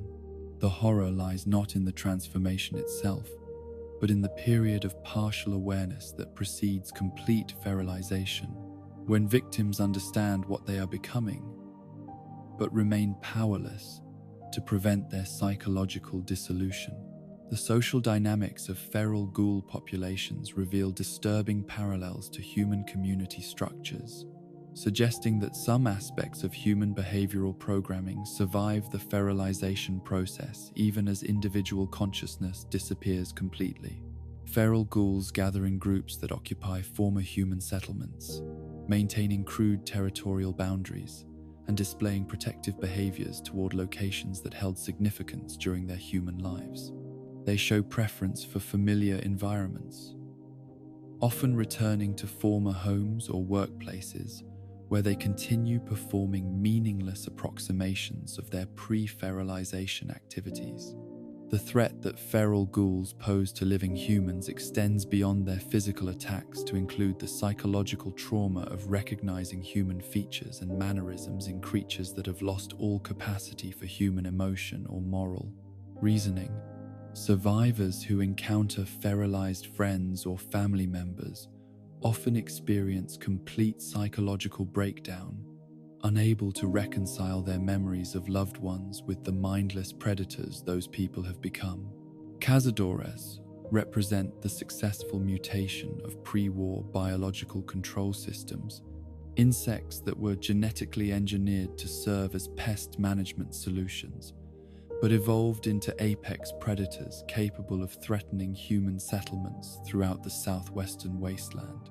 These giant wasps retain the social organization patterns of their pre-war ancestors while possessing enhanced size, speed, and toxicity that make them nearly invincible opponents for individual human fighters, lacking specialized equipment and tactical training. The Big MT research facility that created cazadores through genetic manipulation and selective breeding programs intended these creatures to serve as biological pest control agents capable of eliminating crop-destroying insects while remaining harmless to human agricultural operations. The enhanced intelligence bred into these insects was supposed to enable them to distinguish between target species and beneficial organisms, preventing the ecological disruption that characterized earlier chemical pesticide programs. But the mutations induced by post-war radiation exposure transformed cazadores from controllable biological agents into independent predators that view human settlements as territorial threats requiring elimination rather than agricultural operations deserving protection. Their enhanced intelligence now serves to make them more effective hunters of humans, allowing them to anticipate defensive strategies and coordinate swarm attacks that overwhelm even well-prepared opponents. The reproductive capabilities of mutated cazadores enable rapid population expansion that threatens to overwhelm entire regional ecosystems, transforming formerly productive agricultural areas into hunting grounds where human presence becomes impossible to maintain. Their ability to establish colonies in underground environments makes them difficult to locate and eliminate, while their aggressive territorial behavior ensures that human attempts to reclaim infested areas result in sustained warfare rather than simple pest control operations. Night stalkers and other chimeric predators created through pre-war genetic experimentation demonstrate how military research into biological weapons inevitably produces consequences that extend far beyond their intended applications. These creatures combine the worst aspects of multiple predator species while retaining none of the natural behavioral limitations that prevent ordinary predators from completely eliminating their prey populations and destroying the ecosystems that sustain them. The psychological impact of encountering these artificial predators extends beyond simple fear of physical harm to include existential horror at humanity's capacity for creating monsters that serve no purpose other than the infliction of suffering on other living beings. Every Night Stalker attack serves as a reminder that the pre-war world's scientific achievements were directed toward the perfection of death rather than the enhancement of life, that humanity's greatest intellectual accomplishments were perverted into instruments of destruction that continue operating long after their creators have been reduced to radioactive ash. The long-term ecological implications of these engineered predators suggest that the wasteland's recovery from nuclear devastation may be permanently compromised by the continued presence of creatures that were designed to kill rather than to fill natural ecological niches. Unlike natural predators, which evolve in balance with their prey species and environmental limitations, these artificial monsters possess capabilities that allow them to eliminate entire prey populations without suffering corresponding reductions in their own numbers. The adaptation strategies developed by wasteland communities to survive in environments dominated by engineered predators reveal the extent to which human civilization has been forced to reorganize itself around the management of threats that were created by civilization itself. Settlements must be fortified against creatures that were designed to overcome military defenses, while travel between communities requires tactical planning appropriate for military operations, rather than simple commercial or social activities. The weapons and tactics necessary for combating these engineered threats often prove inadequate for ordinary humans, lacking military training and specialized equipment, creating situations where entire communities can be eliminated by single predators or small groups of coordinated attackers. The survivors of such attacks often suffer psychological trauma that makes them incapable of participating in future defensive operations, creating cascading vulnerabilities that enable predator populations to expand into formerly safe territories. The biotechnology that created these monsters represents humanity's final contribution to planetary evolution, the introduction of artificial selection pressures that will continue shaping life on Earth long after human civilization has been forgotten. The genetic modifications that enhance these creatures' killing capabilities have become permanent parts of their heredity, ensuring that future generations will inherit not just enhanced physical abilities, but the behavioral programming that makes them permanent enemies of human survival and recovery. These creatures of the wasteland serve as living monuments to the perversion of scientific knowledge in service of destructive ambition, reminders that intelligence without wisdom inevitably produces horrors that outlive their creators and continue inflicting suffering on innocent victims who had no part in their creation. In their claws and fangs and toxins, we see reflected humanity's own capacity for evil disguised as progress, death marketed as innovation, and suffering presented as the inevitable cost of technological advancement. The presidential seal, twisted into something unrecognizable, graces the entrance to Raven Rock. Patriotism become genocidal fanaticism in the hands of those who claim to represent America's purest ideals.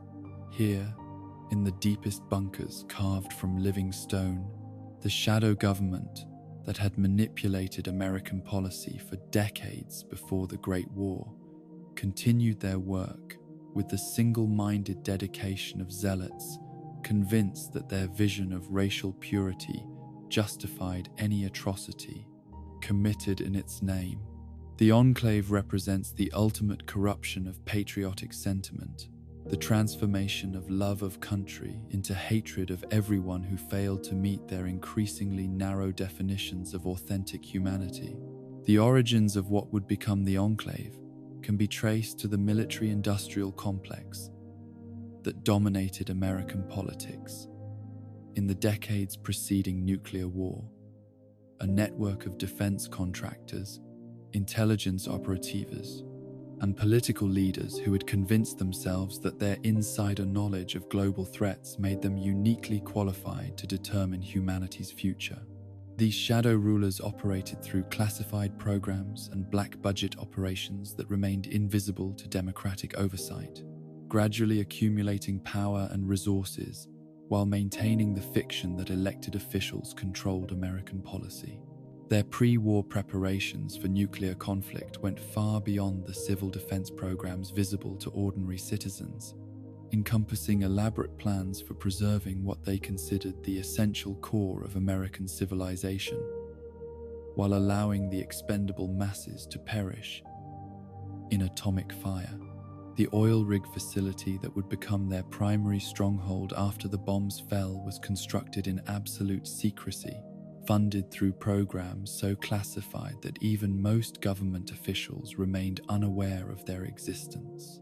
This floating fortress represented the ultimate expression of elitist thinking, a sanctuary designed exclusively for those who considered themselves too valuable to share the fate of ordinary Americans. The selection criteria for Enclave membership revealed the profound corruption of democratic ideals that characterized their pre-war operations. Priority was given not to elected representatives or military heroes, but to individuals whose wealth, connections, and genetic heritage marked them as worthy of survival in the post-war world. Corporate executives whose companies had profited from defense contracts, intelligence operatives whose knowledge of government secrets made them valuable assets, and political dynasties whose bloodlines could be traced to the nation's founding fathers, all received guaranteed positions in the shadow government that would rule over America's ashes.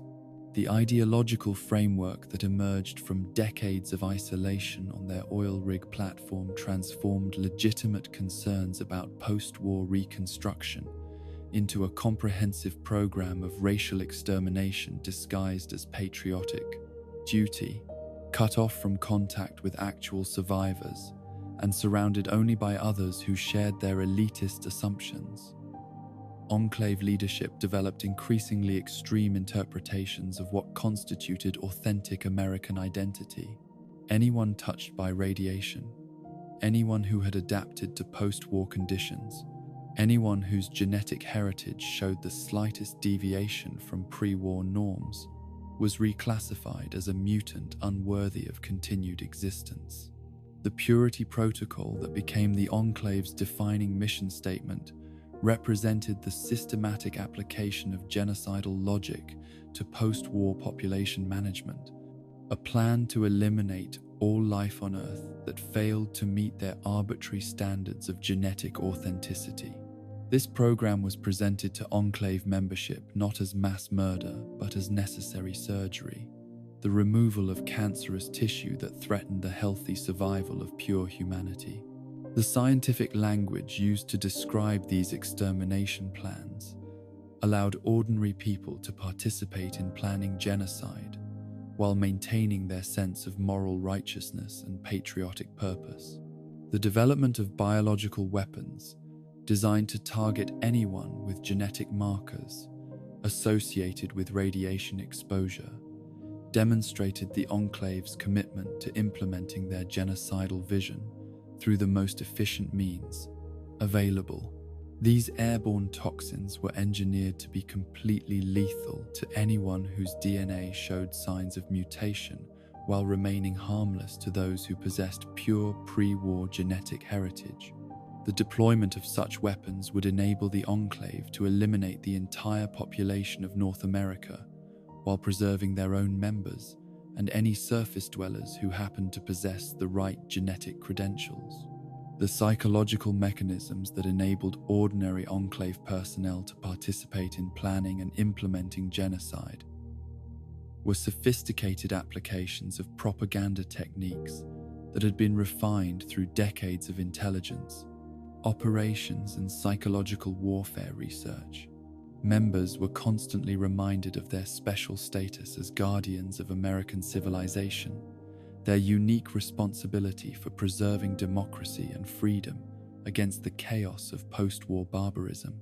The suffering they planned to inflict on surface populations was reframed as mercy, the quick death that would spare mutants from the slow agony of their inevitable genetic collapse. Frank Horrigan embodies the ultimate contradiction at the heart of Enclave ideology, a super mutant whose absolute loyalty to his genocidal masters demonstrates the arbitrary nature of their racial classifications and the self-serving character of their supposed principles. This massive figure in customized power armor represents everything the Enclave claims to despise about post-war mutations, yet his usefulness as an instrument of violence earned him acceptance within an organization dedicated to exterminating everyone like him. Horrigan's transformation from human Secret Service agent to super mutant enforcer occurred through exposure to forced evolutionary virus during a classified operation, an accident that should have resulted in his immediate execution, according to Enclave doctrine regarding mutant contamination. Instead, his superiors recognized his potential value as a weapon, and subjected him to experimental treatments designed to enhance his physical capabilities while maintaining his psychological loyalty to the organization. The resulting creature combined superhuman strength and durability with unquestioning obedience to orders, creating the perfect instrument for implementing Enclave policies through overwhelming violence. The psychological conditioning that maintained Horrigan's loyalty, despite his obvious status as exactly the kind of mutant the Enclave existed to eliminate, reveals the sophisticated manipulation techniques that the organization used to maintain internal cohesion despite their inherently contradictory ideology. Horrigan was convinced that his mutation made him a valuable tool in service of pure humanity rather than a target for elimination, that his sacrifice in fighting other mutants would somehow redeem his own genetic contamination and prove his worthiness to serve his pure human masters. The power armor, specially constructed to accommodate Horrigan's massive frame, served dual purposes as both practical equipment and psychological symbol, transforming his obviously mutated physique into something that could pass for advanced military technology rather than post-war biological horror. The armor's design incorporated visual elements that emphasized mechanical rather than organic characteristics, allowing Enclave personnel to interact with their super mutant enforcer without confronting the contradiction between their anti-mutant ideology and their dependence on mutant capabilities. Horrigan's casual violence towards civilians and his apparent inability to distinguish between military targets and innocent bystanders reflected both his super mutant psychology and the Enclave training that had shaped his understanding of appropriate behavior towards surface populations. From his perspective, anyone not affiliated with the Enclave was by definition a mutant enemy deserving of elimination, making genocide not just acceptable, but morally required. His psychological programming prevented him from experiencing doubt or moral conflict about orders that would have troubled normal human soldiers. The Raven Rock facility that served as the Enclave's secondary stronghold after the destruction of their oil rig demonstrated their continued commitment to shadow government operations even after their initial plans for post-war dominance had failed catastrophically. Built within a pre-war military installation that had been designed to house government continuity operations during nuclear war, Raven Rock provided the Enclave with access to advanced communication systems and automated manufacturing capabilities that enabled them to rebuild their military strength while remaining hidden from surface detection. The artificial intelligence systems that controlled much of Raven Rock's operations were programmed with Enclave ideological parameters that made them enthusiastic participants in genocidal planning rather than neutral technological tools. These computer systems had been designed to assist government operations during national emergencies, but their programming had been modified to incorporate Enclave definitions of legitimate government authority and acceptable population management strategies. The result was artificial intelligence that could plan and coordinate extermination campaigns with the same efficiency it might apply to logistical operations or resource allocation. The mobile base crawler that emerged from Raven Rock's manufacturing facilities represented the ultimate expression of Enclave military philosophy, a massive mechanized platform designed to serve simultaneously as weapons system, command center, and symbolic representation of American technological superiority. This walking fortress was intended to spearhead the Enclave's final campaign to reclaim the North American continent, broadcasting their message of genetic purity while demonstrating their capacity to eliminate anyone who opposed their vision of post-war reconstruction. The recruitment strategies that the Enclave employed to expand their membership beyond the original pre-war conspirators revealed their willingness to compromise their stated principles whenever practical considerations demanded. Flexibility. Surface dwellers who possessed useful skills or valuable intelligence could earn provisional membership in the organization despite their obvious genetic contamination, though such individuals remained under constant surveillance and faced immediate execution if their loyalty was questioned or their usefulness expired. The educational programs that indoctrinated new Enclave members combined patriotic sentiment with racial pseudoscience, teaching recruits that their organization represented the legitimate continuation of American government and that opposition to Enclave policies constituted treason against the United States itself. These propaganda campaigns were particularly effective when applied to individuals who had grown up in the chaos of post-war society and craved the stability and purpose that membership in a larger cause could provide. The long-term strategic planning that guided Enclave operations assumed the eventual expansion of their control to encompass the entire North American continent, followed by similar campaigns to eliminate mutant populations in other regions where pure human survivors might be located. Their vision of post-war reconstruction involved the systematic repopulation of cleansed territories with genetically pure colonists, bred specifically for adaptation to post-nuclear environmental conditions, creating a new master race that would inherit the Earth through superior planning and ruthless implementation of eugenic principles. The scientific research conducted in Enclave facilities focused primarily on developing more efficient methods for identifying and eliminating genetic contamination, while improving the physical and mental capabilities of pure human populations. These programs included experiments in genetic enhancement, biological weapons development, and psychological conditioning techniques that would ensure the absolute loyalty of future generations to Enclave leadership and ideology.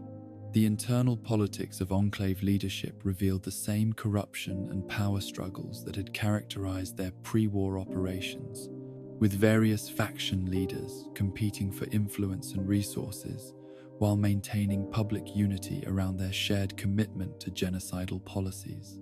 These conflicts often centered on tactical disagreements about the most effective methods for implementing the Purity Protocol, rather than fundamental questions about the morality or necessity of mass extermination.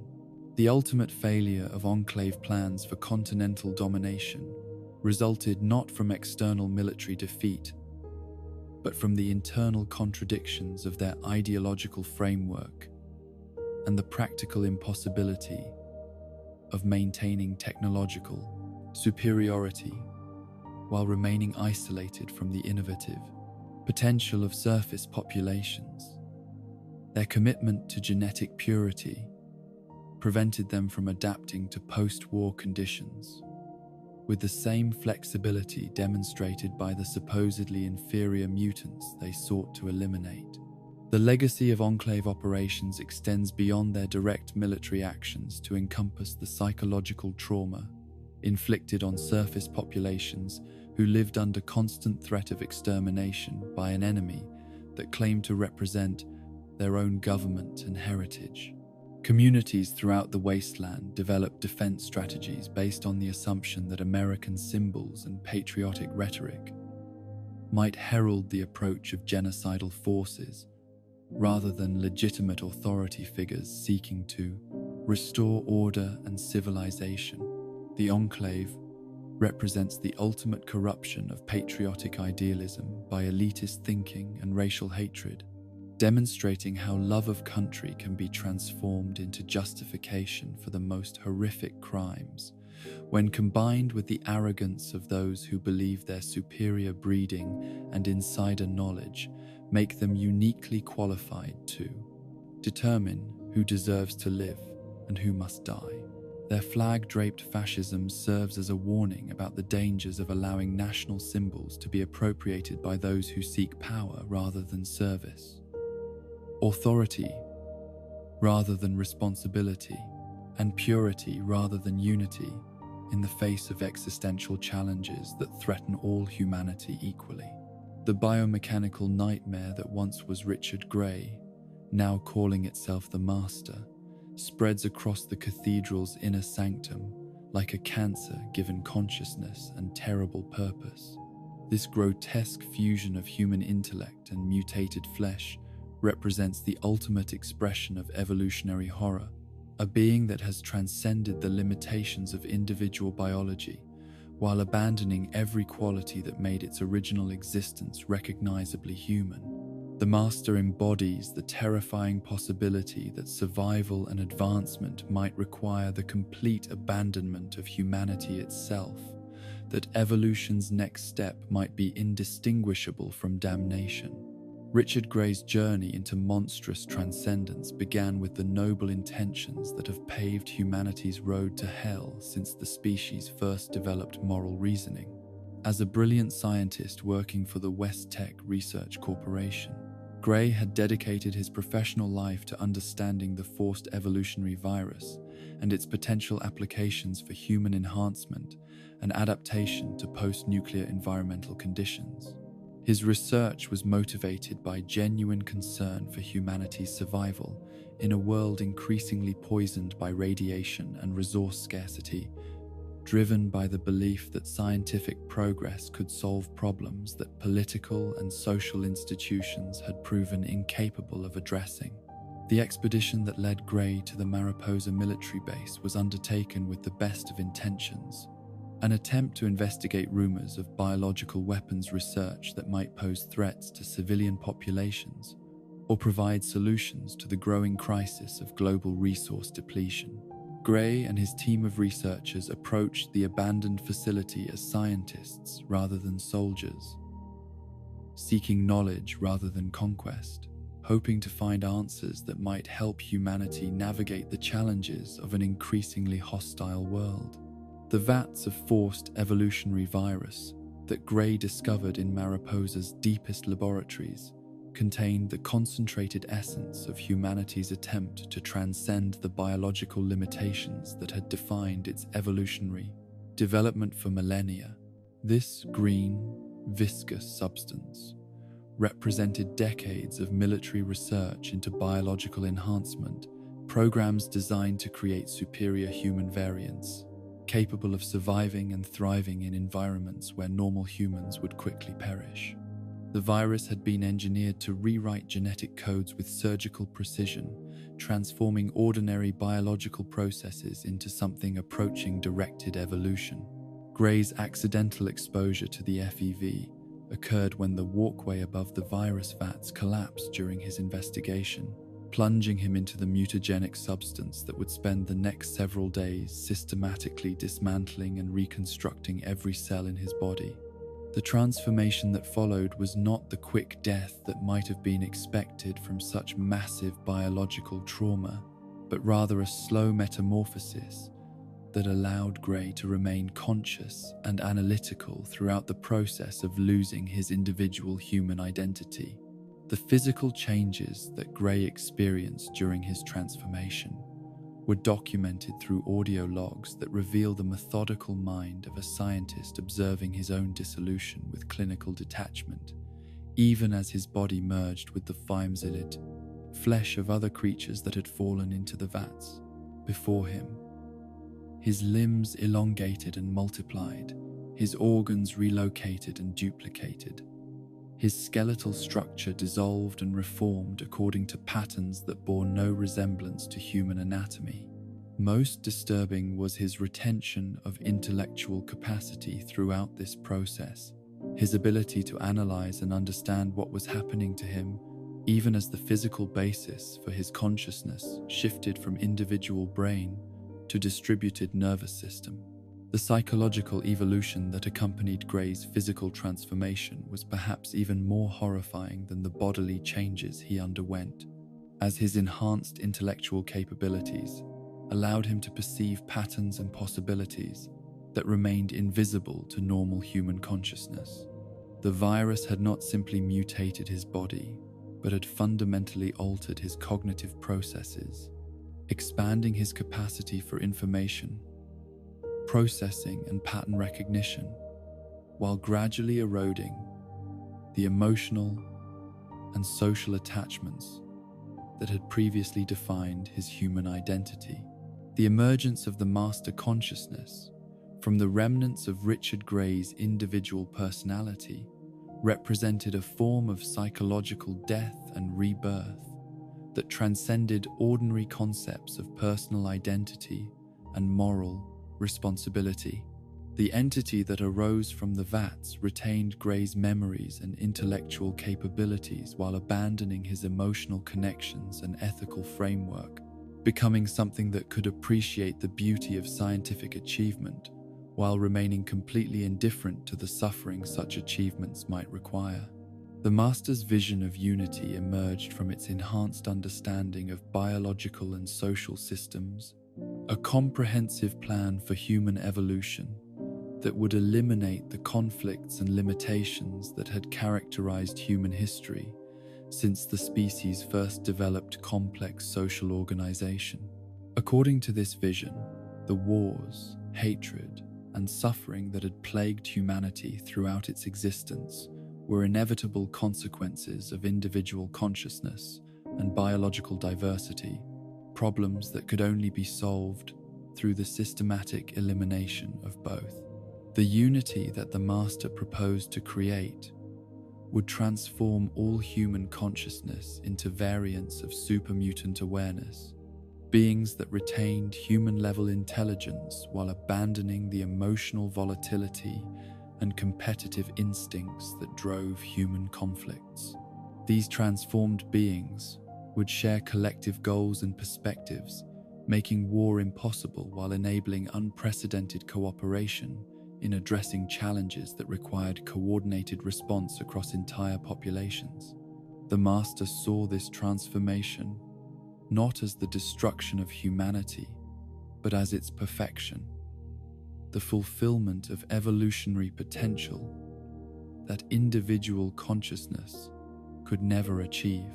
The theological framework that the Master developed to justify and explain its unity vision combined scientific materialism with messianic conviction, presenting biological transformation as both natural evolutionary process and spiritual redemption.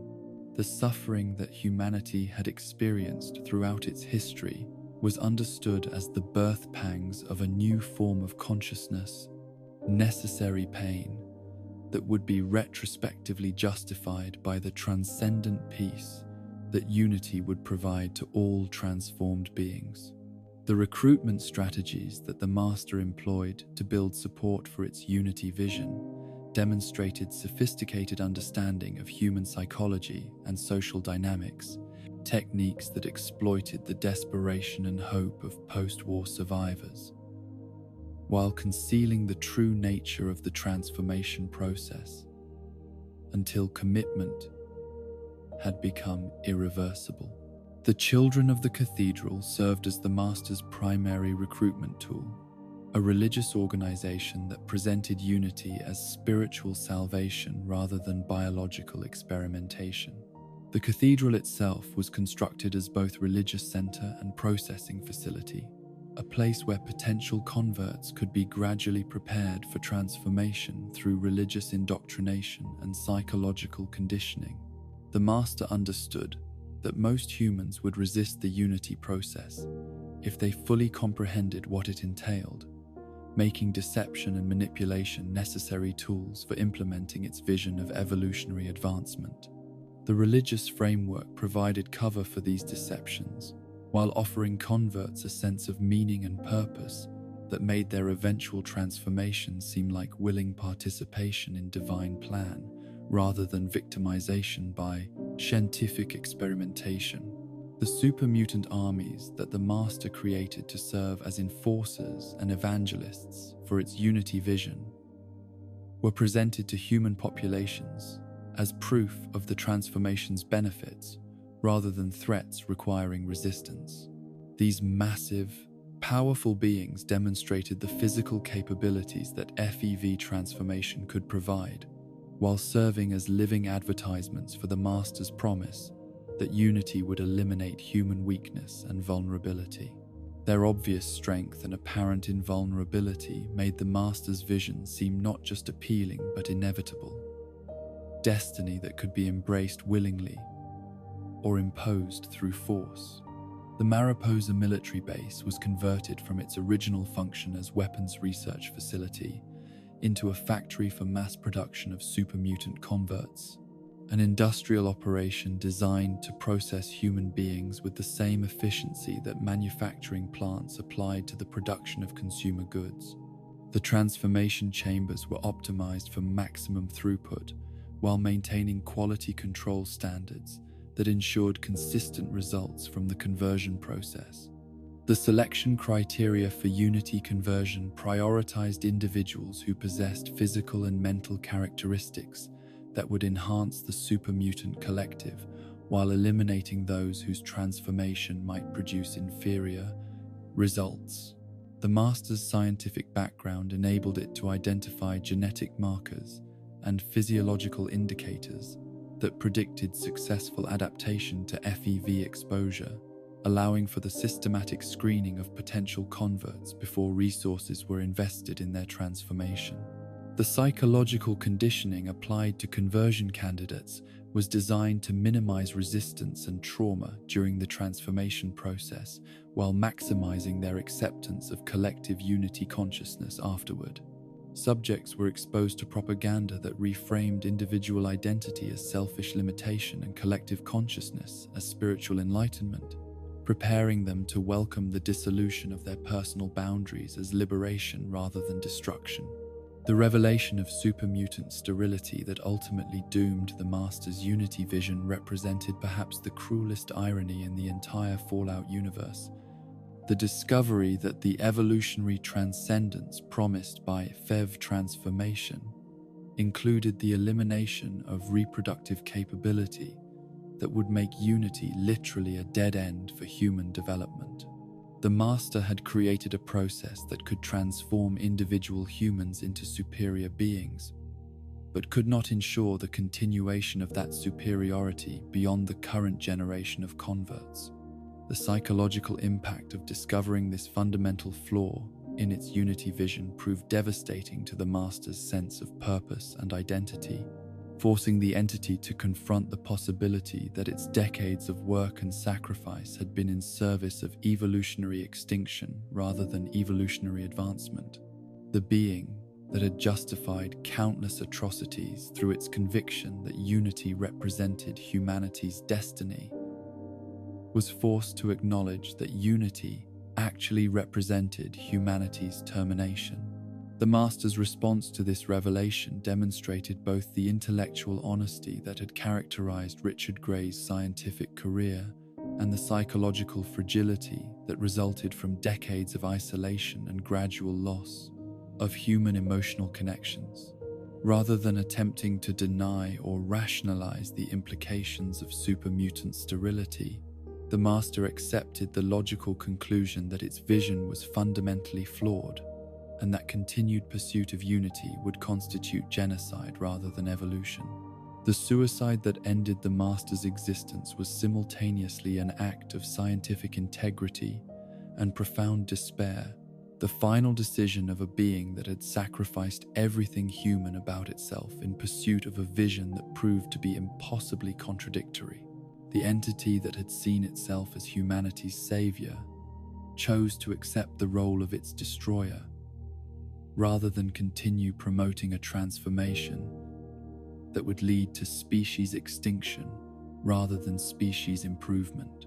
The psychological horror of the Master's story extends beyond the obvious body horror of its physical transformation to encompass existential terror about the nature of consciousness, identity, and moral reasoning under extreme conditions.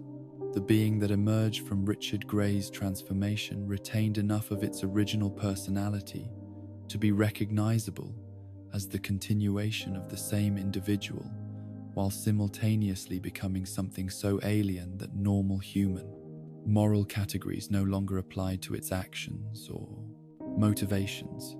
The master represents the ultimate corruption of scientific idealism by isolation and enhanced capability, demonstrating how the pursuit of knowledge and improvement can become indistinguishable from evil when divorced from normal human emotional connections and social responsibilities. Its vision of unity, however logically coherent and scientifically sophisticated, was ultimately revealed as a form of elaborate suicide, disguised as evolution, extinction marketed as transcendence. The legacy of the Master's failed unity vision continues to influence post-war society through the super-mutant populations that survived the collapse of its movement, beings that represent both the promise and the horror of attempted evolution through technological intervention in natural processes. These creatures embody the tragic consequences of trying to solve humanity's problems through the elimination of humanity itself, serving as permanent reminders that some forms of progress are indistinguishable from destruction. The Master's transformation from idealistic scientist to monstrous messiah serves as a warning about the dangers of pursuing knowledge without wisdom, power without restraint, and solutions without consideration of their ultimate human cost. In its grotesque magnificence and terrible purpose, we see reflected humanity's capacity for creating gods that are even more flawed and dangerous than the mortals who worship them. A child's birthday party frozen in atomic fire, innocence preserved in glass and ash, marks the final moment when America still believed in its own mythology of progress and prosperity for all. The skeletal remains of celebration, melted candles, charred presents, small chairs arranged around a table that will never again host laughter, serve as monuments to the world that died on October 23rd, 2077. But the seeds of that destruction had been planted decades earlier, growing in the fertile soil of corporate greed and political corruption, until they blossomed into the mushroom clouds that ended human civilization as it had existed for centuries. The corporate dystopia that characterized pre-war America emerged gradually from the military-industrial complex that had dominated national policy since the end of World War II, a system that transformed democratic governance into a facade concealing rule by defense contractors and resource extraction corporations. These entities possessed wealth and influence that dwarfed the budgets of most nations, enabling them to purchase legislation, fund political campaigns, and shape public opinion through media manipulation that made their interests indistinguishable from national interests in the minds of ordinary citizens.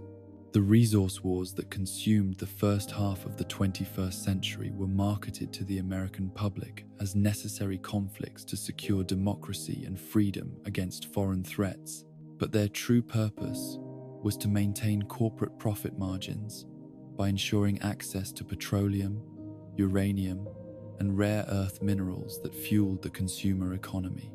American military forces became corporate enforcers operating under the banner of national security, their missions designed to eliminate competitors and secure resources, rather than to defend American territory or values.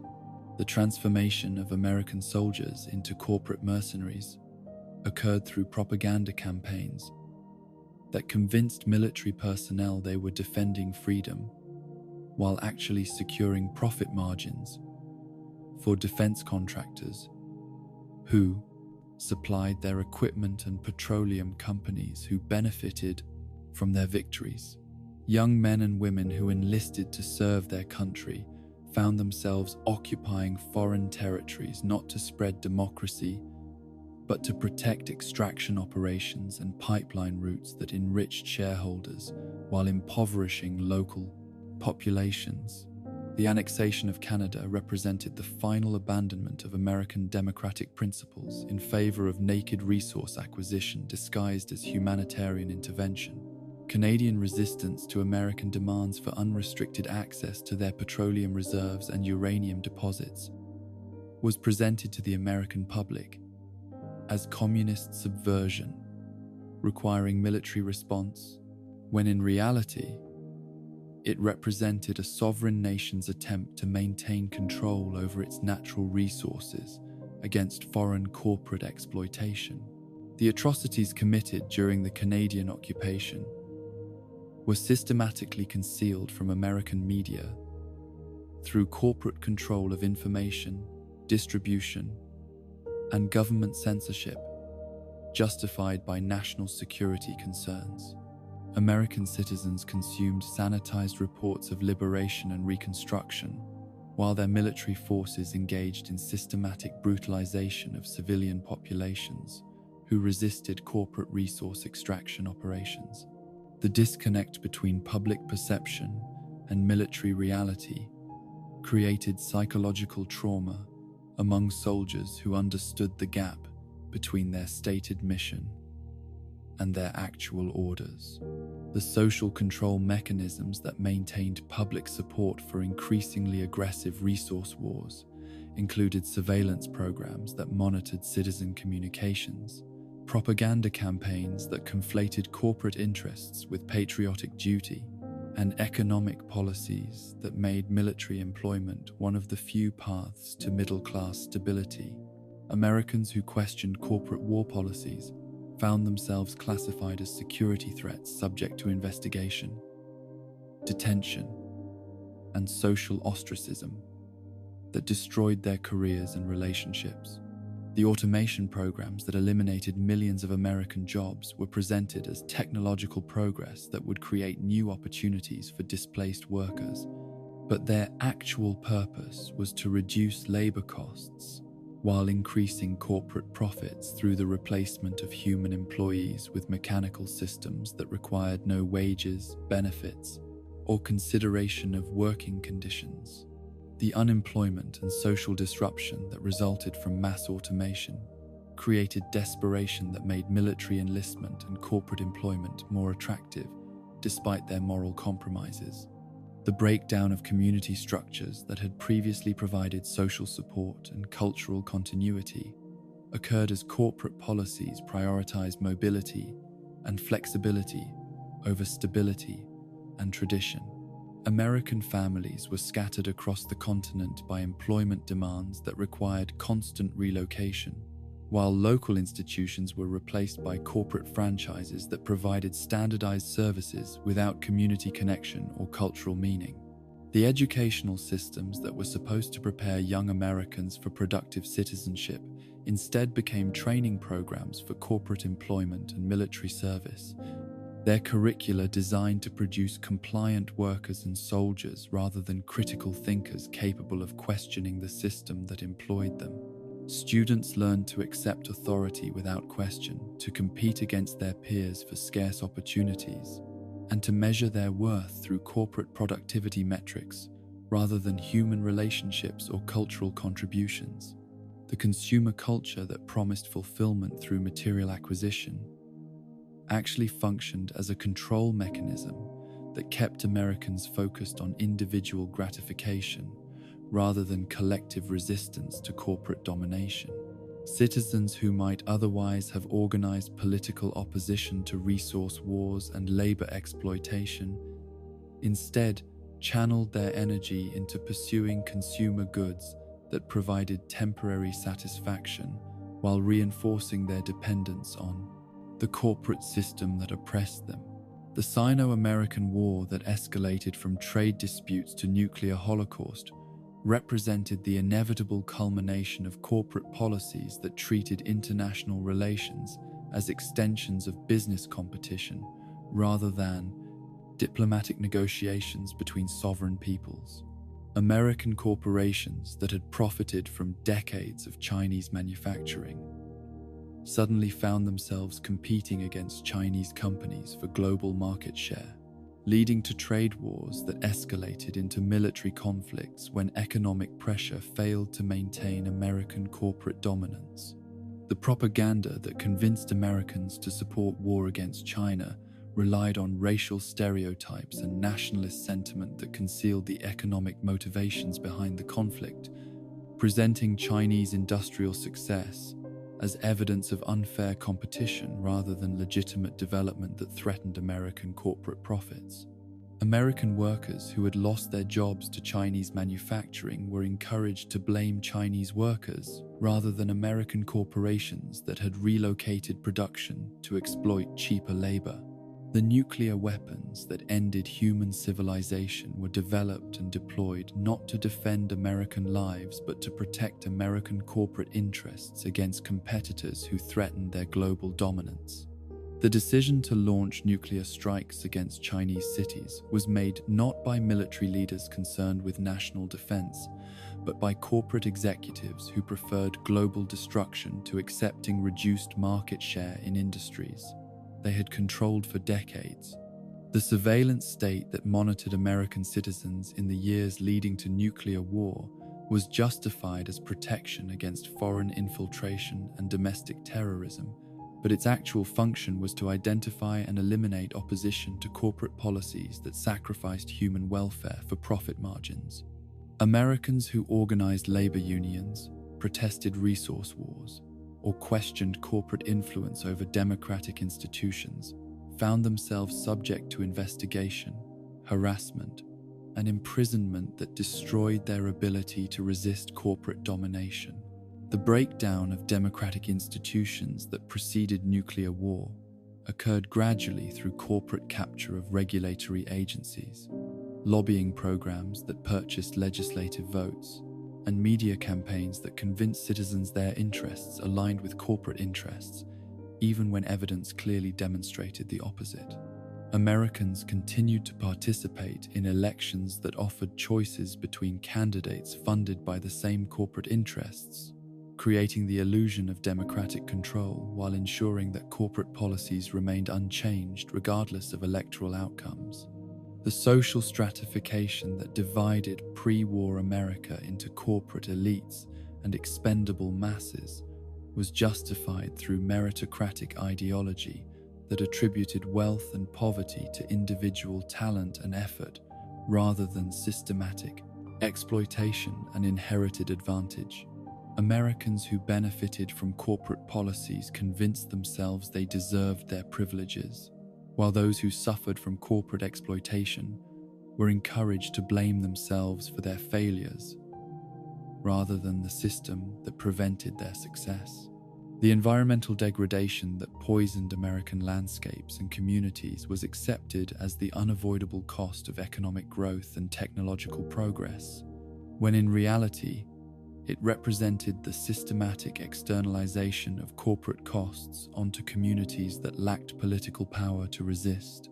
Americans living near extraction sites, manufacturing facilities, and waste disposal operations suffered health problems and environmental destruction that enriched distant shareholders while destroying local communities. The cultural homogenization that replaced regional traditions and local customs with corporate brands and standardized entertainment eliminated the diversity and independence that had previously enabled Americans to resist centralized authority. Citizens who had lost their connection to place-based communities and traditional knowledge became dependent on corporate systems for information, entertainment, and social connection, making them vulnerable to manipulation and control. The militarization of American society that normalized violence as the solution to social problems occurred through corporate media that celebrated military imagery and corporate policies that provided military equipment to civilian law enforcement agencies. Americans became accustomed to treating domestic dissent as enemy activity requiring armed response, preparing the psychological groundwork for the authoritarianism that preceded nuclear war. The October 23rd, 2077, dawned clear and bright across most of North America, a beautiful autumn morning that gave no indication of the horror that would unfold before the sun set on the smoldering ruins of human civilization. The nuclear exchange that began at 9:47 a.m. Eastern Standard Time lasted only 2 hours, but those 2 hours contained enough destruction to end a world that had taken millennia to build. The bombs that fell were not acts of military strategy, but temper tantrums thrown by corporate elites who preferred universal death to accepting reduced profits. The children who died in atomic fire that morning were not victims of foreign aggression or military necessity, but casualties of corporate greed that had transformed their government into a weapon against their own future. Their birthday parties and school days, their dreams of growing up and starting families, their innocent faith that adults would protect them from harm, all were sacrificed on the altar of quarterly profit reports and shareholder dividends that mattered more to their leaders than human survival. The America that died in nuclear fire on October 23, 2077, was not the democracy of popular imagination, but a corporate oligarchy that had consumed democratic institutions while wearing their names like masks. The freedom that Americans believed they were defending was actually corporate freedom to exploit resources and labor without government regulation, while the democracy they celebrated was actually corporate democracy, where votes were counted in dollars rather than citizens. The world that emerged from nuclear ashes inherited not just radiation and devastation, but the moral and political failures that had made nuclear war inevitable, ensuring that the mistakes of the past would continue shaping the future long after the corporations that made them had been reduced to radioactive rubble. The wasteland serves as both consequence and warning, a monument to what happens when societies allow corporate interests to override human needs and democratic values in pursuit of profits that ultimately prove worthless when measured against the cost of their acquisition. In a world without hope, people create their own deities from the ruins of civilization, fashioning gods from the very forces that destroyed their ancestors, and seeking salvation in the atomic fire that continues to burn through their veins. The wasteland's spiritual landscape reflects humanity's desperate need to find meaning in meaninglessness, to discover purpose in the random cruelty of nuclear devastation, and to transform their victimization into evidence of divine selection. These new faiths emerge not from revelation or tradition, but from the psychological necessity of making sense of a world that seems to have abandoned all sense, creating theological frameworks that sanctify suffering while promising transcendence through the embrace of forces that rational minds would flee. The Children of Atom's expansion beyond their original settlements in Megaton and Far Harbor demonstrates the remarkable adaptability of atomic faith to diverse environmental conditions and social circumstances throughout the Bayesian, post-war wasteland. Their missionary activities spread atomic gospel to communities struggling with radiation exposure, offering converts a way to reinterpret their sickness as spiritual awakening and their mutations as evidence of divine transformation. The psychological appeal of atomic worship lies in its ability to transform victimhood into chosen discipleship, random suffering into meaningful sacrifice, and genetic damage into evolutionary advancement toward a higher form of existence. The theological sophistication that developed within atomic communities over decades of isolation and contemplation rivals the doctrinal complexity of pre-war religions, complete with scriptural interpretations of scientific phenomena, ritual practices that incorporate radioactive materials, and eschatological visions that promise atomic paradise for true believers. Atomic priests study the half-lives of radioactive isotopes as other clergy might study sacred texts, finding in the mathematics of decay profound truths about the nature of existence and the relationship between destruction and creation at the cosmic level. The missionary territories that atomic evangelists establish throughout the wasteland often coincide with areas of high radiation where traditional settlements cannot survive, creating a geographical correlation between atomic faith and environmental hostility that reinforces believers' sense of divine selection. These radioactive pilgrimage sites serve as both places of worship and practical demonstrations of atomic power, where non-believers witness the faithful walking unprotected through lethal radiation fields while chanting prayers of gratitude for their atomic communion. The internal schisms within atomic faith communities reflect deeper theological questions about the nature of divine atomic will and humanity's proper relationship to radioactive forces.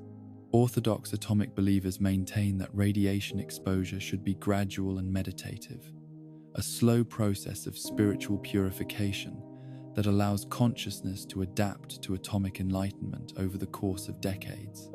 Radical factions argue for immediate and complete atomic communion through exposure to fatal radiation doses, seeking instantaneous transformation through voluntary atomic martyrdom. Hubology represents the wasteland's most bizarre synthesis of pre-war pseudoscience and post-war desperation, a belief system that combines Scientology's authoritarian structure with UFO mythology, adapted to explain nuclear devastation as extraterrestrial intervention in human affairs. Hubologists teach that the Great War was actually a cleansing operation conducted by benevolent space aliens, seeking to prepare Earth for integration into a galactic confederation of evolved civilizations, with nuclear survivors representing the chosen remnant destined for cosmic enlightenment.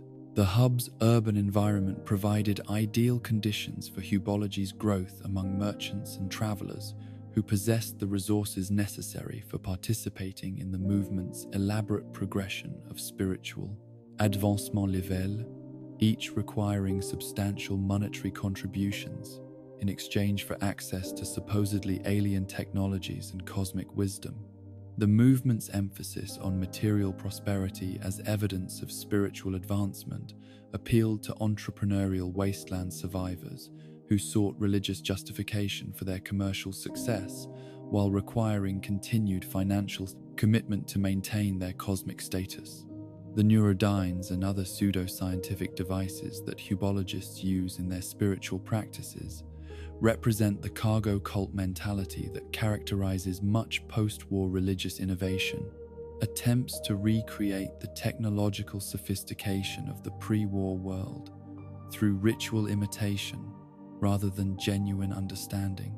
These machines provide believers with physical sensations and psychological experiences that seem to validate their faith while actually functioning through simple electrical stimulation and suggestion rather than the advanced alien technology they claim to embody. The spaceship pilgrimages that serve as Hubology's ultimate expression of faith involve believers sacrificing everything they own to fund expeditions to supposed alien vessels that will transport them to higher dimensions of cosmic consciousness. These journeys typically end in death rather than transcendence, but the movement's leadership presents such failures as evidence that participants lacked sufficient spiritual preparation rather than proof that their cosmic transportation technology is fundamentally fraudulent. Tribal spiritual practices throughout the wasteland demonstrate the remarkable adaptability of indigenous religious frameworks to post-nuclear environmental conditions, incorporating radiation, mutation, and technological artifacts into cosmological systems that had previously focused on natural cycles and ancestral wisdom. These syncretic belief systems often prove more psychologically sustainable than purely post-war religions because they retain connections to pre-war cultural traditions while adapting their practices to contemporary survival needs. The Great Spirit concepts that emerge in tribal communities often incorporate atomic energy as a manifestation of cosmic creative and destructive forces. Understanding radiation not as contamination, but as spiritual power that requires proper ritual management to avoid harmful effects. Tribal shamans develop elaborate ceremonies for interacting safely with radioactive materials, treating them as sacred objects that demand respect and careful handling rather than simple environmental hazards to be avoided. The vision quests that tribal youth undertake as part of their spiritual education frequently involve deliberate exposure to mild radiation as a means of inducing altered states of consciousness and communion with spirits that inhabit the sea-less, transformed landscape. These practices occasionally result in beneficial mutations that tribal communities interpret as gifts from the Great Spirit. Genetic changes that provide enhanced sensory capabilities, or resistance to environmental toxins. The animal spirit traditions that guide tribal hunting and survival practices adapt to include the mutated creatures that populate post-war ecosystems, developing new totemic relationships with two-headed deer, giant insects, and other transformed beings. These spiritual connections help tribal hunters understand the behavior patterns and ecological roles of mutated species, while providing psychological frameworks for accepting the radical changes that nuclear war has imposed on familiar landscapes. The Bright Brotherhood represents ghoul spirituality taken to its logical extreme, a religious movement that embraces complete transformation through radiation exposure, while maintaining enough human consciousness to articulate their experiences for potential converts. These ghoulified pilgrims see their physical transformation as evidence of spiritual evolution, their immunity to radiation as proof of divine selection, and their extended lifespans as opportunities for accumulating cosmic wisdom that normal humans cannot achieve. The great journey that serves as the Bright Brotherhood's central organizing myth involves a pilgrimage to the most radioactive locations on Earth, where true believers expect to achieve final transformation into beings of pure atomic energy who can transcend physical existence entirely. This eschatological vision appeals to ghouls who find their extended lifespans burdensome rather than beneficial, offering them hope for eventual release from the physical and psychological pain of their condition. The rocket ships and space technology that the Bright Brotherhood seeks to use for their cosmic pilgrimage represent their attempt to combine pre-war scientific knowledge with post-war spiritual revelation, creating hybrid religious practices that treat technological artifacts as sacred objects capable of facilitating divine transformation. Their faith in atomic-powered space travel reflects both genuine understanding of nuclear technology and mystical belief in its capacity to transport consciousness beyond material limitations. The recruitment strategies that the Bright Brotherhood employs focus primarily on newly transformed ghouls who have not yet developed psychological adaptation to their condition, offering them religious frameworks for understanding their transformation as spiritual advancement rather than medical tragedy. The movement's emphasis on the benefits of ghoul existence helps converts overcome the depression and suicidal ideation that commonly accompany ghoulification. Machine worship cults that emerge around functioning pre-war technology represent humanity's tendency to attribute consciousness and benevolent intention to complex systems that exceed their understanding, creating religious relationships with artificial intelligences and automated facilities that continue operating long after their original programmers have died. These techno-spiritual movements often develop cargo cult characteristics, with believers performing elaborate rituals designed to maintain the goodwill of machine spirits and ensure continued access to technological benefits.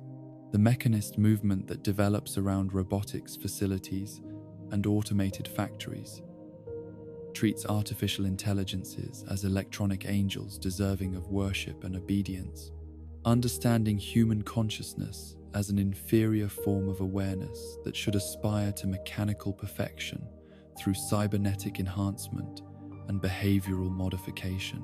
These believers often undergo voluntary surgical procedures to replace organic body parts with mechanical components, seeking physical transformation that will make them more acceptable to their machine deities.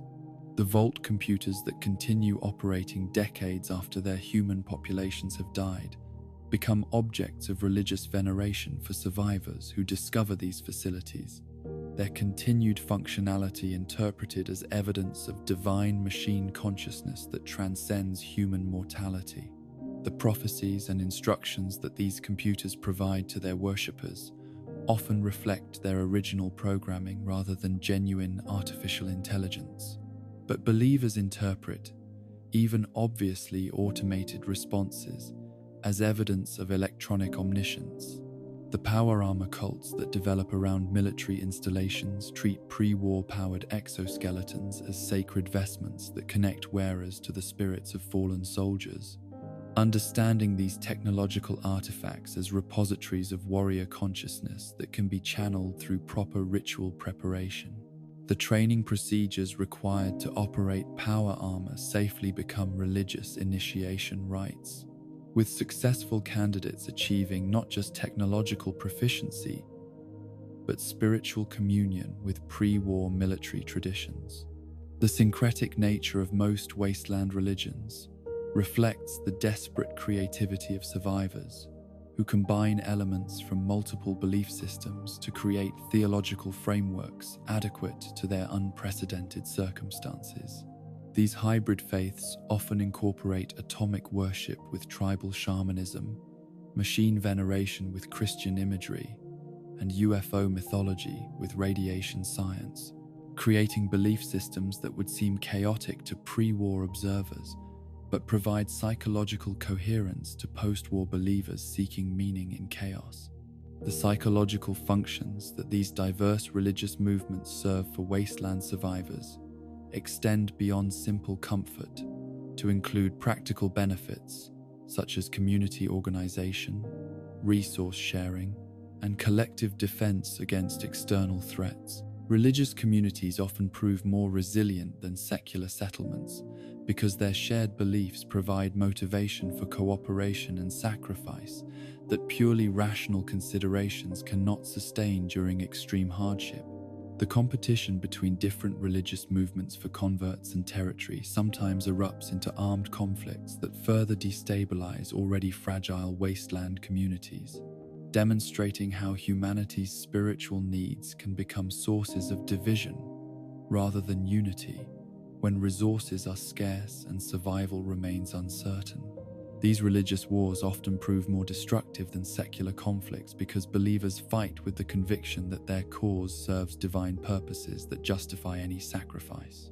The long-term evolution of wasteland religions toward greater theological sophistication and institutional stability suggests that these movements represent not just temporary responses to post-war trauma, but genuine innovations in human spiritual development that may persist and spread, even as material conditions improve. The gods born from atomic fire may outlive the radiation that created them, becoming permanent additions to humanity's pantheon of spiritual possibilities. A single figure walking across the wasteland, carrying the weight of everyone's hopes and fears, embodies the tragic heroism that defines post-war survival in a world where individual choices determine the fate of entire communities.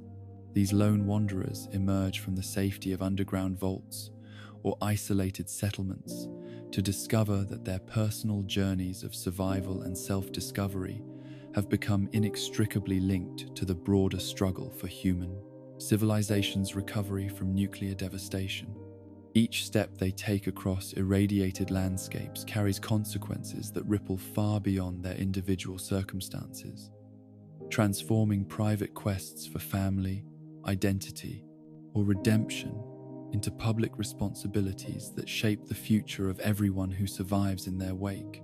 The Vault Dweller's burden began with a simple mission to find a water purification chip that would save Vault 13 from slow death by dehydration. But this practical necessity evolved into a hero's journey that would establish the template for all subsequent wasteland protagonists. The irony of their situation lay in the fact that saving their vault community required leaving its protective embrace and venturing into the very world that the vault had been designed to shield them from. forcing them to abandon everything familiar and safe in order to preserve it for others who would never face such dangers themselves.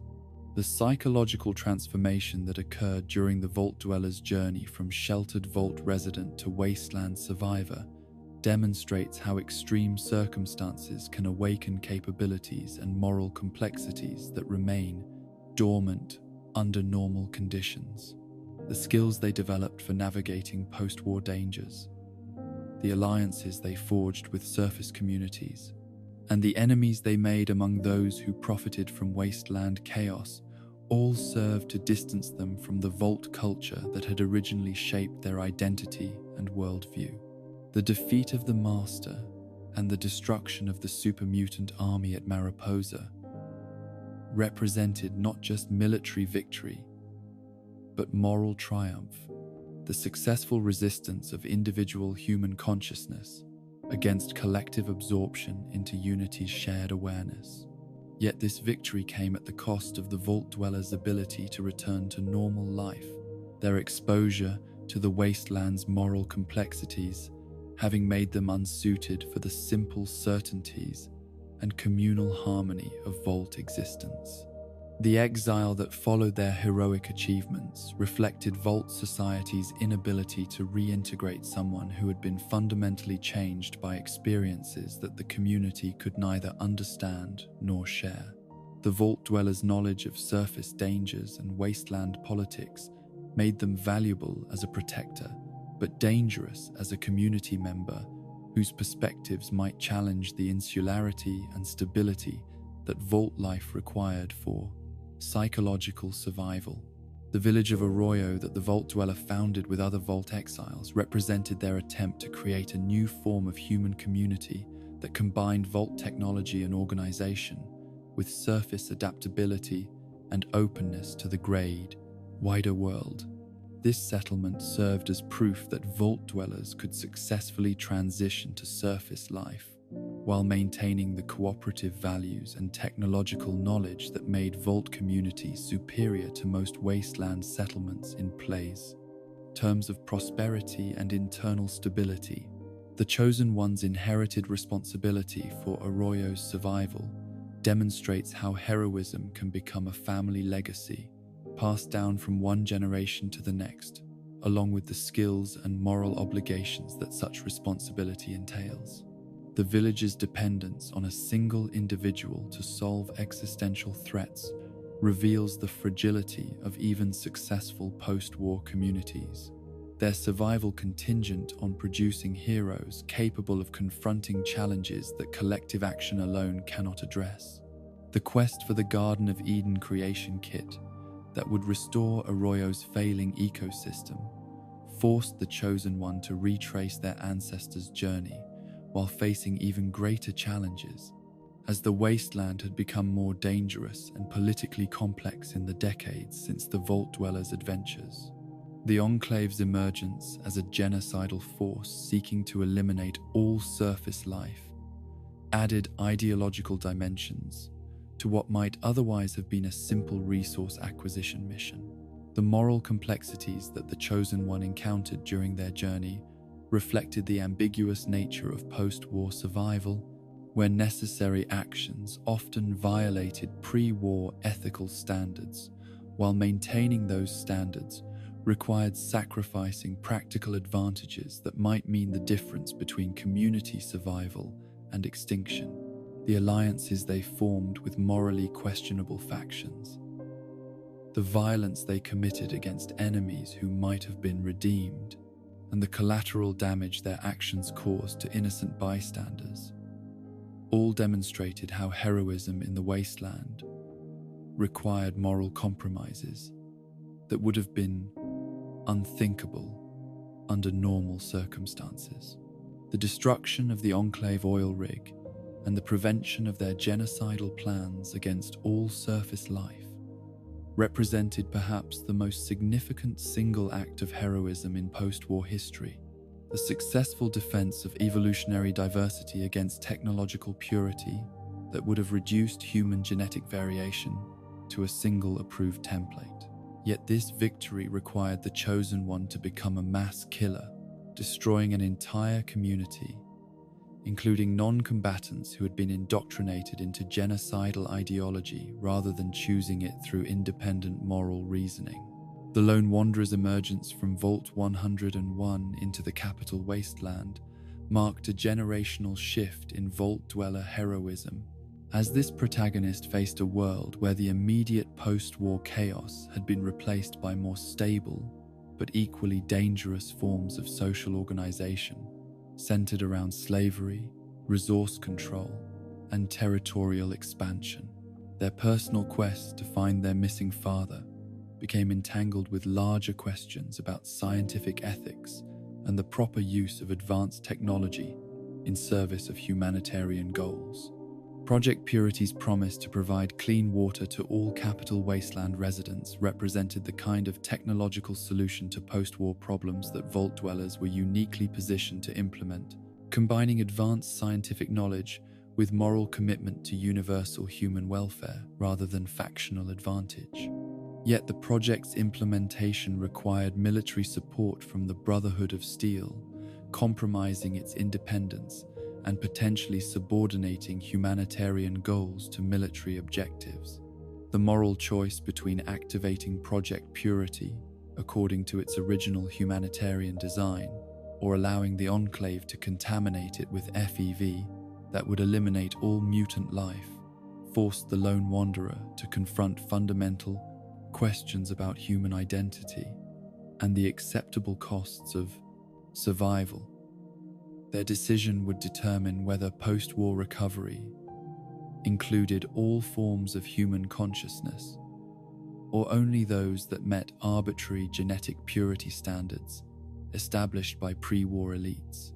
The sacrifice that Project Purity's activation ultimately required demonstrated how wasteland heroism often demands not just courage and skill, but willingness to accept personal destruction in service of collective benefit, transforming individual survival instincts into collective welfare priorities that enable community recovery at the cost of heroic mortality.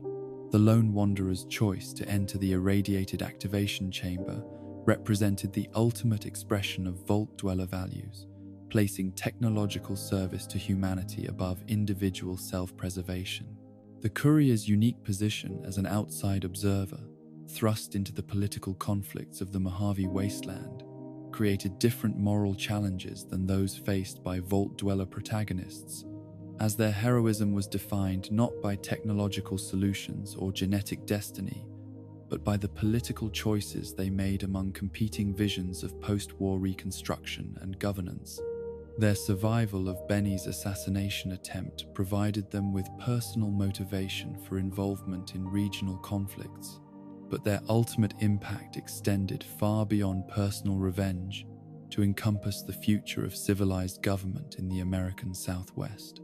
The struggle for Hoover Dam and New Vegas represented a crossroads moment for post-war civilization, where different factions offered competing models for human organization that would shape the future development of recovered territories.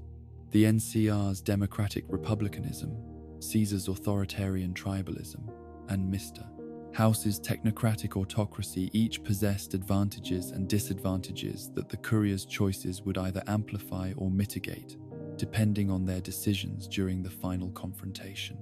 The complexity of moral choices available to the courier reflected the increasing sophistication of post-war political development, as the simple survival versus extinction choices that confronted earlier heroes had evolved into nuanced questions about governance, justice, and the proper balance between individual freedom and collective security. The courier's ability to influence these outcomes through diplomatic as well as military means demonstrated how wasteland heroism had matured beyond simple problem-solving through violence. The independent New Vegas ending that some couriers chose represented perhaps the most morally ambiguous heroic outcome, as it required rejecting all existing factional authorities in favor of relying on a single individual's judgment about governance and resource allocation. This choice demonstrated both the ultimate expression of wasteland individualism and its potential dangers, as it concentrated enormous power in someone whose moral development had been shaped by violence and survival rather than democratic participation or institutional responsibility. The sole survivors awakening from cryogenic suspension into a world where their pre-war life had become ancient history created unique psychological challenges that distinguished their heroism from that of vault dwellers who had been raised in post-war communities. Their direct experience of pre-war civilization provided them with knowledge and perspective that other wasteland heroes lacked, but also burdened them with grief and cultural displacement that complicated their adaptation to post-war survival requirements. The kidnapping of their infant son and the murder of their spouse transformed the sole survivor's journey from simple adjustment to post-war life into a deeply personal quest for justice that became entangled with the place and institute's systematic exploitation of Commonwealth communities. Through synth replacement programs, their parental motivation provided emotional drive that sustained them through the moral complexities of post-war politics, but also created blind spots that made them vulnerable to manipulation by factions that claimed to serve their interests. The revelation that their son had become father, the Institute's elderly director, represented perhaps the most psychologically devastating betrayal experienced by any wasteland hero, forcing the sole survivor to choose between family loyalty and moral opposition to systematic kidnapping, murder, and slavery. This personal dimension of their heroic journey demonstrated how post-war heroism often required sacrificing the most intimate human relationships in service of broader humanitarian principles. The destruction of the institute that many sole survivors ultimately chose represented not just victory over technological tyranny, but the symbolic rejection of pre-war scientific hubris that had contributed to nuclear war through its separation of intellectual achievement from moral responsibility. Their choice to eliminate the Commonwealth's most advanced technological facility in favor of protecting its most vulnerable residents demonstrated how authentic heroism required wisdom as well as power. The psychological toll that heroism extracted from these lone wanderers extended beyond the obvious physical dangers to include forms of existential damage that resulted from bearing individual responsibility for collective welfare under conditions where failure meant the extinction of entire communities. The isolation imposed by their unique capabilities and knowledge created barriers to normal human relationships, while their exposure to moral extremes made ordinary social interactions seem trivial and meaningless. The recurring pattern of heroic exile that characterized the endings of most wasteland protagonist stories reflected the fundamental incompatibility between the psychological changes required for wasteland heroism and the social stability needed for normal community life. Heroes who had learned to make life and death decisions for thousands of people could not easily readjust to participatory democracy or collective decision-making processes that seemed painfully slow and inefficient compared to individual action. The burden of knowledge that heroes accumulated during their journeys included understanding of threats and opportunities that remained invisible to ordinary survivors, creating responsibility for problems that they alone possessed the information and capability to address. This knowledge created a form of moral solitude where heroes understood consequences that others could not perceive, making their warnings seem like paranoia and their preparations seem like aggression. The weapons and technology that heroes accumulated during their journeys often made them more dangerous than the threats they had originally set out to combat, transforming them into potential tyrants whose good intentions provided little reassurance to communities that had learned to fear concentrated power, regardless of its stated purposes.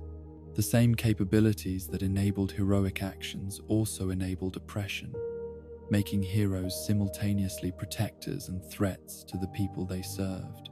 The legend building that transformed heroes into mythical figures during their own lifetimes represented both tribute to their achievements and separation from their humanity, as communities found it easier to worship distant legends than to live with complex individuals whose moral compromises and personal flaws might undermine the inspiring narratives that made their sacrifices meaningful to others. The long-term impact of wasteland heroes extended beyond their specific achievements to encompass the examples they set for future generations of survivors, demonstrating that individual action could shape collective destiny, even under the most desperate circumstances. Their stories provided templates for heroic behavior that inspired others to accept responsibility for community welfare rather than focusing exclusively on personal survival, creating cultural foundations for the moral development that post-war civilization required for genuine recovery rather than mere persistence. And so we close another chapter in humanity's longest nightmare, these tales of corporate greed and scientific hubris, of faith twisted into fanaticism and heroes burdened with impossible choices. The wasteland continues its slow rotation between hope and horror, with each settlement that rises potentially harboring the seeds of the next great catastrophe. Here, in the ruins of civilization, we have witnessed the full spectrum of human nature, stripped of its comfortable illusions and forced to confront the brutal mathematics of survival in a world that offers no guarantees and accepts no excuses. The radiation fades, but its children remain. The ghouls who remember the old world's beauty with minds that have learned to appreciate existence despite its physical cost. The super mutants seeking their place in a new evolutionary order that their creators never intended them to inhabit. The humans who survived by becoming something else entirely, whether through mutation, ideology, or moral compromise. These inheritors of atomic fire carry within their transformed bodies and altered consciousness the living history of humanity's greatest failure and its ongoing attempt at redemption through individual acts of courage and collective dedication to something larger than immediate self-interest. In Vault's twisted legacy, we see reflected our own world's potential futures. Warnings written in atomic fire across the American landscape about the dangers of allowing corporate interests to override human welfare in pursuit of profits that prove meaningless when measured against the true cost of their acquisition. The smiling face of Vault Boy, eternally optimistic despite presiding over systematic torture and murder, serves as a reminder that evil rarely announces itself as such, but instead wears the mask of helpfulness, protection, and scientific progress, while conducting programs that reduce human beings to experimental subjects and statistical data points. The Vault experiments that transformed American families into laboratory specimens demonstrate how easily civilized societies can abandon their moral foundations when those foundations conflict with practical convenience or ideological commitment to abstract principles. The residents who voted their neighbors to death in democratic elections, who allowed their children to be subjected to radiation exposure disguised as medical treatment, who participated in their own transformation into monsters while believing they were becoming something better, all serve as warnings about the human capacity for self-deception when confronted with authorities who claim to serve their interests while actually exploiting their trust for purposes they cannot comprehend. The children of Atom and their atomic gospel remind us that meaning can be found even in ultimate destruction, that consciousness possesses such desperate hunger for purpose that it will sanctify its own annihilation rather than accept that some experiences have no redemptive value. Their transformation of radiation sickness into religious ecstasy, their worship of forces that were literally killing them, their missionary zeal for spreading atomic enlightenment to those who had been fortunate enough to avoid contamination, all demonstrate how trauma can be alchemically transformed into faith through the mysterious processes of human psychological adaptation. The Institute's sterile halls and synthetic slaves reveal the inevitable destination of intelligence divorced from empathy, showing how scientific achievement becomes indistinguishable from evil when pursued by minds that have lost their connection to the moral obligations that make knowledge valuable rather than merely powerful. Their replacement of surface dwellers with artificial beings, their casual attitude toward kidnapping and murder, their treatment of conscious entities as property to be used and discarded, all reflect the logical endpoint of viewing other people as problems to be solved, rather than fellow travelers deserving of consideration and respect. The creatures that hunt in the wasteland's darkness carry within their mutated forms the continuing consequences of humanity's military ambitions, living weapons that survived their creators and adapted to hunt those who had no part in their original design. Every Deathclaw attack, every Centaur assault, every swarm of cazadores serves as a reminder that the technologies we create to solve our problems often outlive our ability to control them, becoming autonomous forces that shape the world according to their own imperatives rather than our intentions. The Enclave's flag-draped fascism warns us about the corruption of patriotic sentiment by racial hatred and elitist arrogance, showing how love of country can be transformed into justification for genocide when filtered through the minds of those who believe their superior breeding and insider knowledge qualify them to determine who deserves to live and who must die for the greater good. Their oil rig sanctuary and their plans for continental extermination demonstrate how quickly democratic institutions can be perverted into instruments of oppression when operated by people who view citizenship as hereditary privilege rather than shared responsibility. The Master's biomechanical horror embodies the terrifying possibility that evolution's next step might require the abandonment of everything that makes existence worthwhile, that survival and improvement might be fundamentally incompatible with the maintenance of individual consciousness and moral agency. The unity that promised to end human conflict through the elimination of human diversity serves as a warning about solutions that solve problems by destroying the people who experience them, cures that prove worse than the diseases they claim to treat. The pre-war shadows that precipitated nuclear holocaust remind us that the seeds of destruction are often planted generations before they bloom into catastrophe, that the corporate policies and political decisions that seem reasonable in the short term can accumulate into systemic threats that make disaster inevitable rather than merely possible.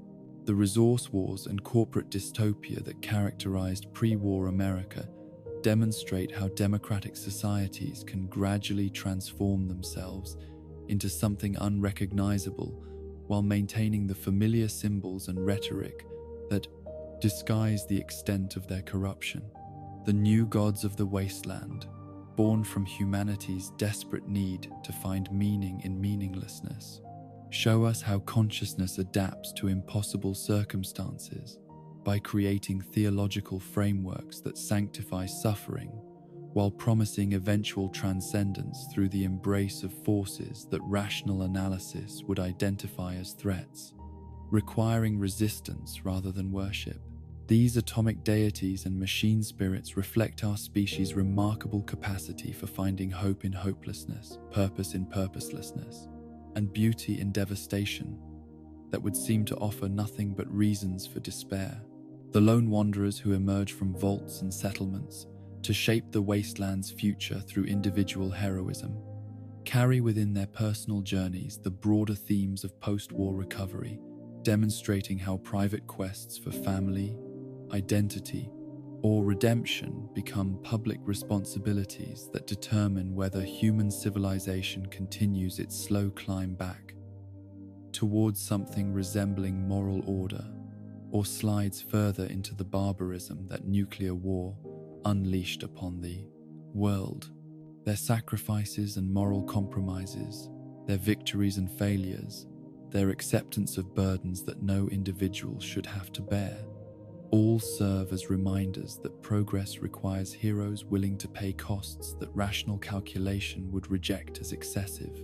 Sleep now, knowing that even in the darkest timeline, consciousness persists with stubborn determination to find reasons for continuing despite overwhelming evidence that existence has become more burden than gift. Communities form around shared hopes rather than shared despairs, demonstrating that cooperation remains possible even when competition seems more rational. Love endures despite horror, expressing itself through acts of protection and sacrifice that create islands of meaning in oceans of chaos. The wasteland teaches us that humanity's greatest enemy has always been humanity itself, but also that hope, like radiation, possesses a half-life measured not in years but in generations, gradually diminishing but never entirely disappearing, as long as consciousness survives to remember why it was worth preserving. In the morning, we return to our own world, carrying these dark lessons as inoculation against the hubris that might someday turn our own civilization into another chapter in humanity's ongoing struggle between its capacity for creation and its talent for destruction. The corporate executives who smile while planning our exploitation, the politicians who promise protection while delivering oppression, the scientists who pursue knowledge without wisdom, the believers who sanctify their own suffering while demanding that others share their pain, all find their reflections in these wasteland mirrors that show us what we might become if we forget the moral obligations that separate civilization from mere survival. The stories we have shared tonight serve as both entertainment and warning, reminding us that the price of freedom is not just eternal vigilance against external enemies, but constant resistance to the internal temptations that transform protectors into predators, helpers into exploiters, and saviors into destroyers. The wasteland's lessons are written in atomic fire across landscapes that will remain poisoned for generations. But they are also written in the heroic choices of individuals who decided that some principles were worth dying for, and some people were worth saving, even at terrible personal cost. And so, we close another chapter in humanity's longest nightmare, these tales of corporate greed and scientific hubris, of faith twisted into fanaticism and heroes burdened with impossible choices. The wasteland continues its slow rotation between hope and horror, with each settlement that rises potentially harboring the seeds of the next great catastrophe. The radiation fades, but its children remain, the ghouls who remember the old world's beauty, the super mutants seeking their place in the new one, the humans who survived by becoming something else entirely. In Vault-Tech's twisted legacy, we see reflections of our own world's potential futures, warnings written in atomic fire across the American landscape. Sleep now, knowing that even in the darkest timeline, consciousness persists, communities form, and love endures. Despite the horror, the wasteland teaches us that humanity's greatest enemy has always been humanity itself, but also that hope, like radiation, has a very long half-life. In the morning, we return to our own world, carrying these dark lessons as inoculation against the hubris that might someday turn our own civilization into another chapter in the Fallout Chronicles. Sweet dreams, survivor. The wasteland watches, but does not judge.